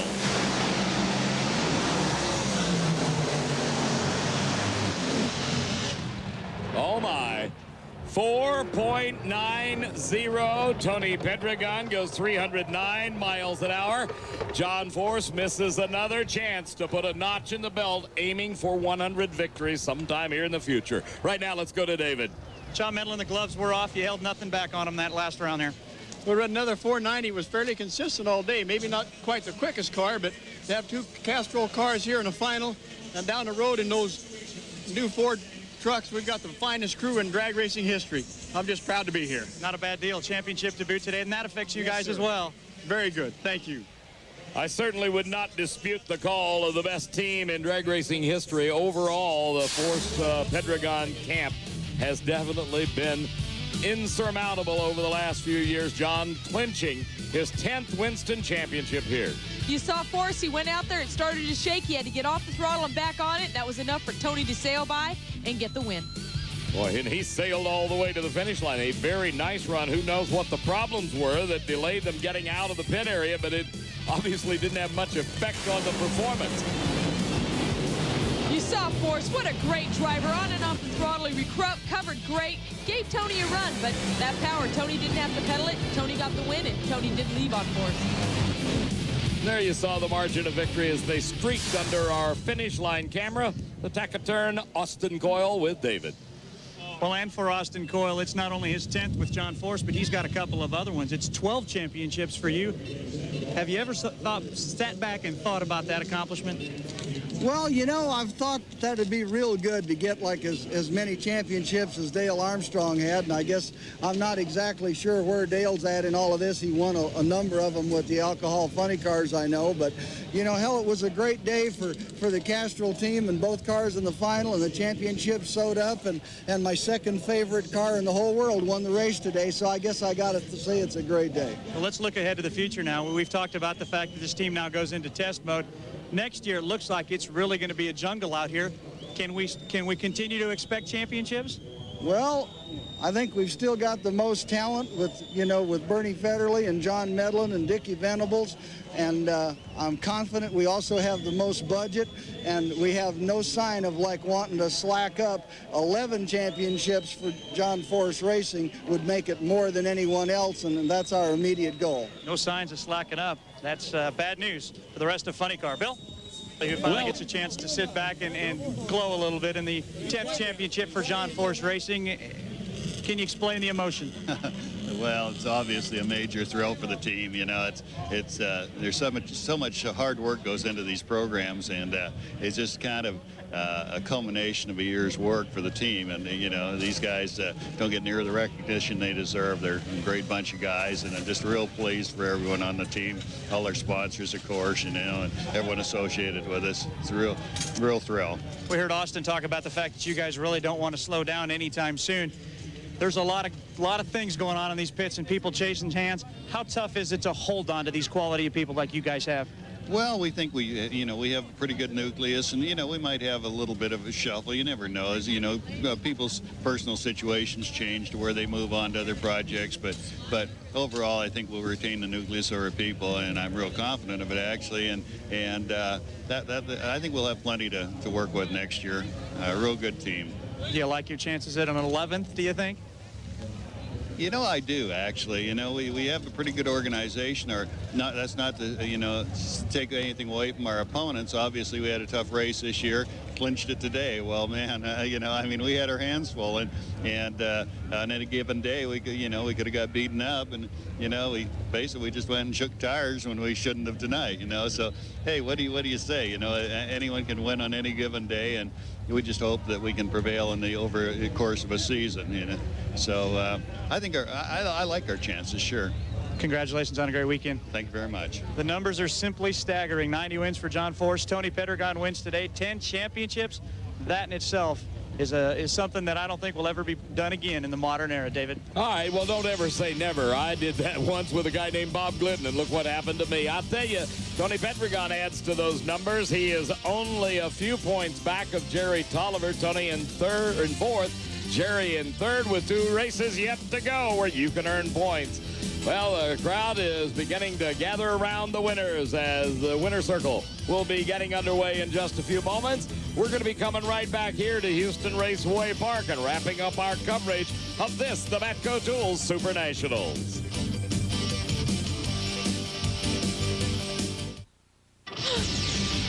Welcome back to the Matco Tools Super Nationals here at Houston Raceway Park. We'd like to extend our congratulations to all 4 of our professional champions, David Schultz, Warren Johnson, Tony Pedregon, and Corey McLenithan. Now, let's go to Bill.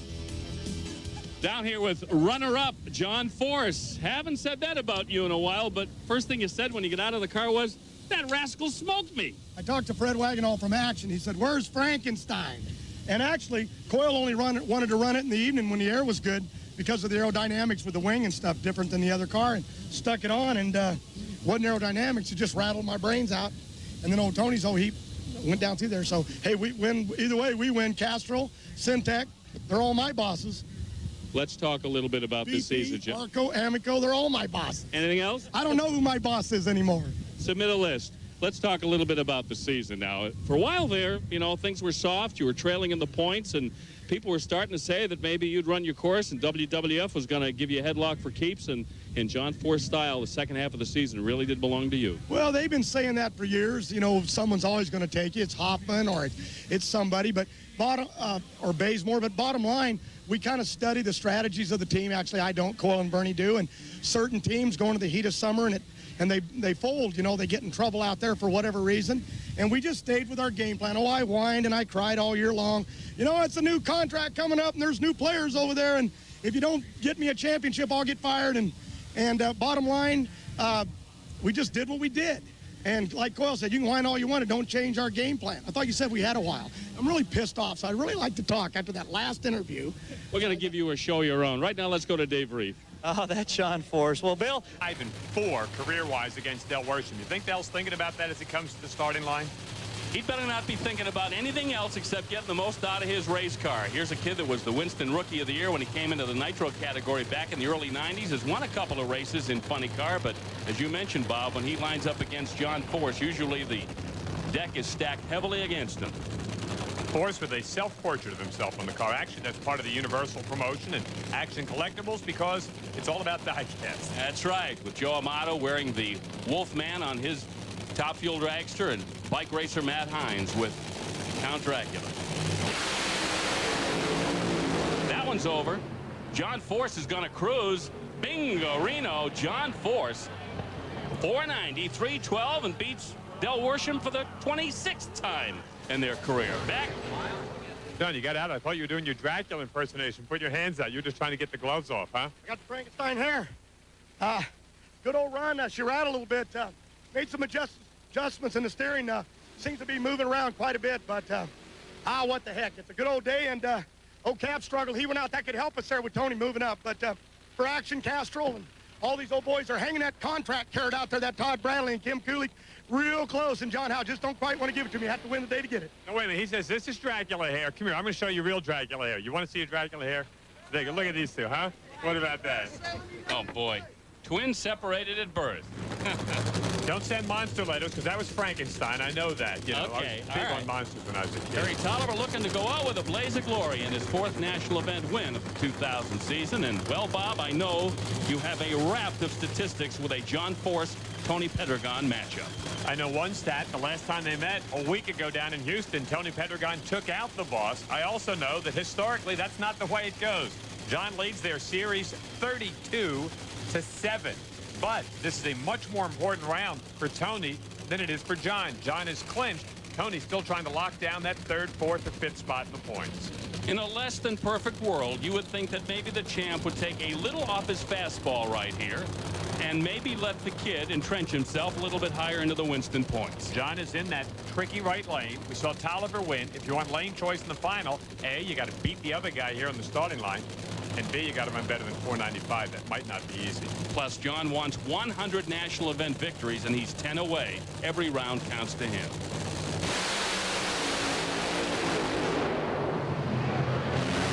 Oh, this one counts. John Force beats Tony Pedregon. Oh, 486, 298 miles an hour. Well, he didn't take a little bit off his fastball and just threw him the high, hard heat. Tony Pedregon swing and a miss. Two old friends in the final round, Force and Tolliver, pretty tight for second place with one race left to go in year 2000. Time for our funny car final. Force, Tolliver. Force this side, Tolliver far side. Their second meeting in a final this year. Force, 10th win of the year, 91 career, and blows up the Frankenstein Mustang in the process. As the first panel pops out, we'll see it on replay as Jerry Tolliver can't keep up. 486, the second quickest ET for Force this weekend, 302 miles an hour. Tolliver's 499, not near enough. Watch this. Right at the finish line, near side, John Force Boom, Roman Candle. Let's go to Bob Fry. John, you heard the car local in the final. What you think of your 91st win? It's been a marvelous season. This is the action Frankenstein heap, and it loves to be wounded and scarred, and I'm going to take her home to the museum just like that. We're going to be racing the Christmas Grinch over there at Pomona, wherever in the hell we're going. But Austin Coyle, hey, Coyle, you were pretty bad right to the first cone. Well, Dave McClellan, the man who captured the Funny Car Championship for 2000, has no such concerns about the finals here at Pomona. He's won this event 3 times. Just 2 weeks ago, he clinched his 10th Winston Championship in 11 years and celebrated that incredible achievement with longtime crew chief Austin Coyle. At the recently completed event in Dallas, John posted his 91st career event win. That's a record that could stand the test of time. One thing is for sure, Shelley Anderson, the John Force shows no signs of slowing down. One more season like this one, and he'll break the century mark. Unbelievable. Our next pair saw John Force and Whit Bazemore, number 1 and number 16. Right there, John Force just shows why he's the champ, a great 492. As Bruce Sarver comes out of the car, here's Austin Coyle bent over the front of the engine, bringing it to life, the ever-present toothpick in Austin Coyle's mouth. Just one of the little, I guess, habits, quirks of whatever that Austin Coyle has as a trademark. That team, Forces, is by far the most superstitious crew chief and driver there is in drag racing. They all choose the great Bubblicious. He has the toothpick. Everything's the same. I'm amazed that he even has a green race car. John Force, he's quite a guy. His first action came on a tricycle that he rode with his eyes closed. And then he got himself ready for a truck driving career. That led to his best imitation of James Dean. From there, he started searching across the country, looking for Elvis at 1,000 feet. It led him to a record 10 Winston Championships. John Force, the king of funny car, and a kiss for the crew chief. What a pair they make, John Force and Austin Coyle. Absolutely has obliterated the team. His opponent here is Scotty Cannon. They're getting this car ready, but it was back in qualifying that Cannon, just minding his own business, was run into by Frank Pedregon. Frank lost control as the entire right half of the engine just went dead all of a sudden, and the force from the headers that were still working pushed him over into the other lane. He had the wheel cranked all the way back to the left, but it would not come back. The damage looked terrible, and it was very heavy to the car, but the good news is both drivers came out okay. And here's Scotty Cannon and John Force. You couldn't ask for a better race than this. Again, that near lane, suspect indeed. Force gets a win with a 485. Unbelievable run. And next year, Scotty Cannon's supposed to have a new crew chief. 485 for John Force. David Reef. Down with Bernie Federle. He's talking to his driver, low ET of the weekend by almost 0.5 of a second. Where are you guys finding all this in test mode? I don't know. I didn't think we were being that brave, but we tweaked it around a little bit and apparently responded. You know, hey, we're happy to get it. Believe me, it's a tough field out here today, and you know, I think the left lane is an advantage. We're going to see in a minute here with Tony's car. And at this point, you guys got to be thinking about a win. Well, hey, yeah, we sure are, if we can pull it off. You got to realize he's got 10 Winston Championships. This would be win number 92 for John Force. Absolutely an all-time record. Back at the starting line, the far end of the track and Bill. Champ 485, low ET of the weekend. The first couple of rounds, you're racing guys that, boy, love to haunt you. Well, we're just watching Caps right now. That lane choice, we need Tony to take him out, but lane choice is critical. I pushed in there in shallow stage to try to inch every bit of ET out of it. But old Coyle, he put her down the alley again, but the old Grinch car, she's still in there for action. And hell, if I happen to go out and the fans can't find me, I don't know what to say. We're going on vacation, but this is really a bitchin' old race right here in the deal. And Mac Tool, all my sponsors are here, so let's just give them some hell and give them some great racing. What do you say? Not be able to find him, that'll be the day. Yeah, that'll be the day that the Grinch stole Force. All right, we're back into the Yankee pit area. It is Kurt Johnson. In John Force's pit area, it doesn't take them long to start field stripping these pieces. And And this amount of work is really, as we say, it is a tribute to the guys that you see named right here and a host of others that work on these cars. It is hard work, particularly doing it in 75 minutes. Well, that's Eric Medlin there on the right of your screen. That is John Medlin's son, the crew chief for Tony Pedregons' car. Kevin McCarthy, he's a good guy. He does the cylinder heads. John Force always has the same crew members year in and year out. All right, as they continue, the work goes on. Doug Herbert and everyone on the grounds with a heavy heart this weekend. He was a man always ready to tell a story. He brought a joy to his work, even under the most trying of circumstances. He cared for everyone he knew. He truly never met a stranger. And his sense of humor was a hallmark of 3 decades worth of work. His name was Steve Evans, and he spent his life in the sport he loved. Drag racing is diminished by his loss, but all the better for having known him. Yet another Titanic struggle. Most likely is going to be number 1 and 2 in this season of funny car competition in the Winston Chase. It definitely is, and right now Force does have lane choice. He has it by, well, 1/10 of a second, but don't count out Ed McCullough. A great crew chief for Ron Capps, and he always seems to pull it out. Well, he's got a real challenge here because this lane has not been kind to any racer any time. Let's go down to the far end and Bill. Bruce Sarver, you're waiting on the steering wheel, and I grabbed the steering wheel after it took off. Scared the crap out of me, but it's lucky those guys put that 88 in there. Otherwise, I'd been dead meat, man. Yeah, you got to keep your composure on these cars, don't you, Shelly Anderson? Yeah, you definitely do. Anything can happen, and that's why this is drag racing. I don't know if I'm told that or not. But Bruce Sarver has got himself a great time that is going to be very difficult, maybe except for John Force. Well, there's Prudhomme in his familiar crouch down behind his car, taking a look at what is going to happen with Ron Capps. There's Ed McCullough. Shelley referred to him a moment ago. Great driver in his own right and has become one of the best funny car tuners. Hey, you don't think the near lane is suspect? Zero, big O, nada, nothing has come about in funny car competition in this near lane except troubles.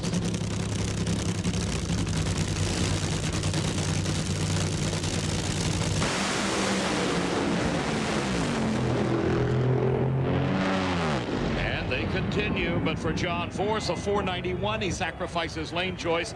We're going to find John Force, I am certain, put over here in the near lane come final round time when he gets to race against Bruce Sarver.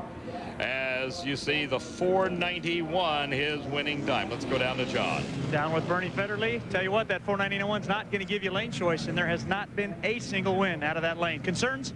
Yeah, we really are. I think this left lane's an advantage, but one thing about it is it cools off. You know, things will be a little bare. Maybe they'll put a little stick 'em on it down there, and maybe we'll get on down. We'll have to see what happens. And of course, all you guys have been here before. There's the brake trust, right?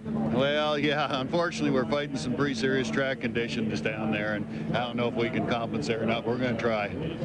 John Force climbing out of the car, and lots of strange things going on down there. He was on his knees when our camera shot got to him, as obviously something may have gone wrong inside the car. He's got his helmet off and he's walking around and apparently okay, talking to the safety safari crew. Shelley? You never know with John Force. You know, he likes to stop on the track. It gives him some extra TV time. He's a smart man for his sponsors. Oh yeah, he does that. And he's got a smile. What's he thinking, Bill Stevens? Let it run. 491, he wants to know the elapsed time. We want to know if you're okay. I'm fine. That was, you know, in the pit, she had a hole banging up on the left side, and we didn't know what to do. We didn't have time to fix it. Oh, he just made it to the lights where she grenaded. But hell, that's the way Al Hoffman would do it. Right, Al? Hell yeah. Everybody gets a plug. Yeah, there it was right there. You saw the pop and a flash of flame, and hey, John had himself some problems with the Grinch car as he strolls off. He's getting ready for the final round race against Bruce Sarver, and first time today, he will not have the lane of choice. That's Sarver's, and as he noted, he's got to pick up his reaction time a bit if he hopes to be competitive. Bolts there. Those look like flywheel bolts possibly, or nuts, something off of the clutch. It's hot. That's what they have to work with between rounds every time. This is John Force's pit area, but this scene is being duplicated in 3 other nitro pits as well.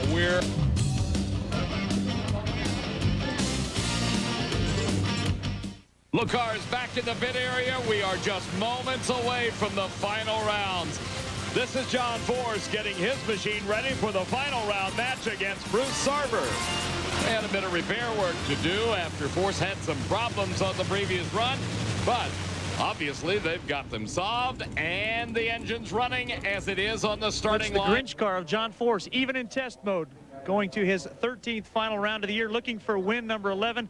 If you're scoring at home, that would be 92. Unbelievable numbers. Next to him in the Hot Wheels car will be Bruce Sarber. He came in as the number 6 qualified machine, but has been ripping their hearts out all day long. He will hold lane choice coming up in the funny car final in just a minute. With the aid of a flashlight, Austin Coyle making the adjustments on the fuel delivery system, right, Shelley? Yes, definitely. This is one of the better lit tracks. Very dark out there for the drivers, the crews. This is a temporary lighting system here at Pomona. Really bright when you're outside, but up underneath that body, there's no ambient light to come in, so you got to use a flashlight. Well, Force does not have lane choice. He's in the near lane. This isn't a position he's used to. Bruce Sarber has lane choice, and that's by 0.03 of a second. All right, I must point out, though, that you just saw the quickest elapsed time of the weekend in Pro Stock in the near lane. Yeah, you did. But you know what? It's not a nitro car. It's not 6,000 horsepower, and the track temperature's cold. Oh, it does make a difference, and that's the problem that all of these racers in the nitro categories are facing when the sun goes down anywhere in the country. If it gets a little bit too cool, there's just no way of getting a hold of the track. We could see another one of those battles of tire smoke here. Who knows? Here's the way they made it to the final round. Take a look and see if your favorite was one of their victims. John Force, of course, had qualified in the number 1 spot. Bruce Sarber had qualified number 6 as they started eliminations a little bit earlier today. Well, not one funny car has won in the near lane. But if anybody can, it's that man right there, Austin Coyle, tuning this car with Bernie Federland. And you know something else? Federley's there, and so is John Medlin, because Tony's out. Starter Rick Stewart, shrouded in tire smoke after the burnout, is the Hot Wheels emula.com car. Now, bear in mind, this comes out of the Alan Johnson camp. There is Bruce Sarber's fiancée. She's got an anxious moment here. Can Bruce pull it out? Well, you know, right now Alan has 2 cars to worry about. His top fuel cars in the final. Well, with the Force operation, he had 2 teams, 3 crew chiefs, all working on this car. What a dramatic moment for John Force. It would be win number 92.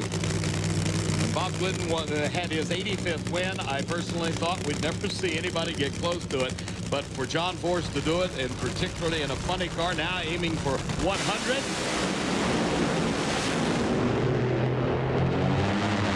Well, he's got 92. The man is a wizard, not only behind the wheel, but also his crew. 485 at 316 to 489 at 308. You couldn't ask for better competition. David? And Austin, the only win to come out of that lane today. How did you do it? Well, you know, when the track was cool here on Thursday night, this lane was pretty good for us. That's where we were low qualifier. We had some problems the other round, but we managed to fix it. We got a great team, man. There's so many of them, I can't remember their names right now, but it's really nice to win at home when my wife can be with me once in a while. Awesome job. Great job all year, guys.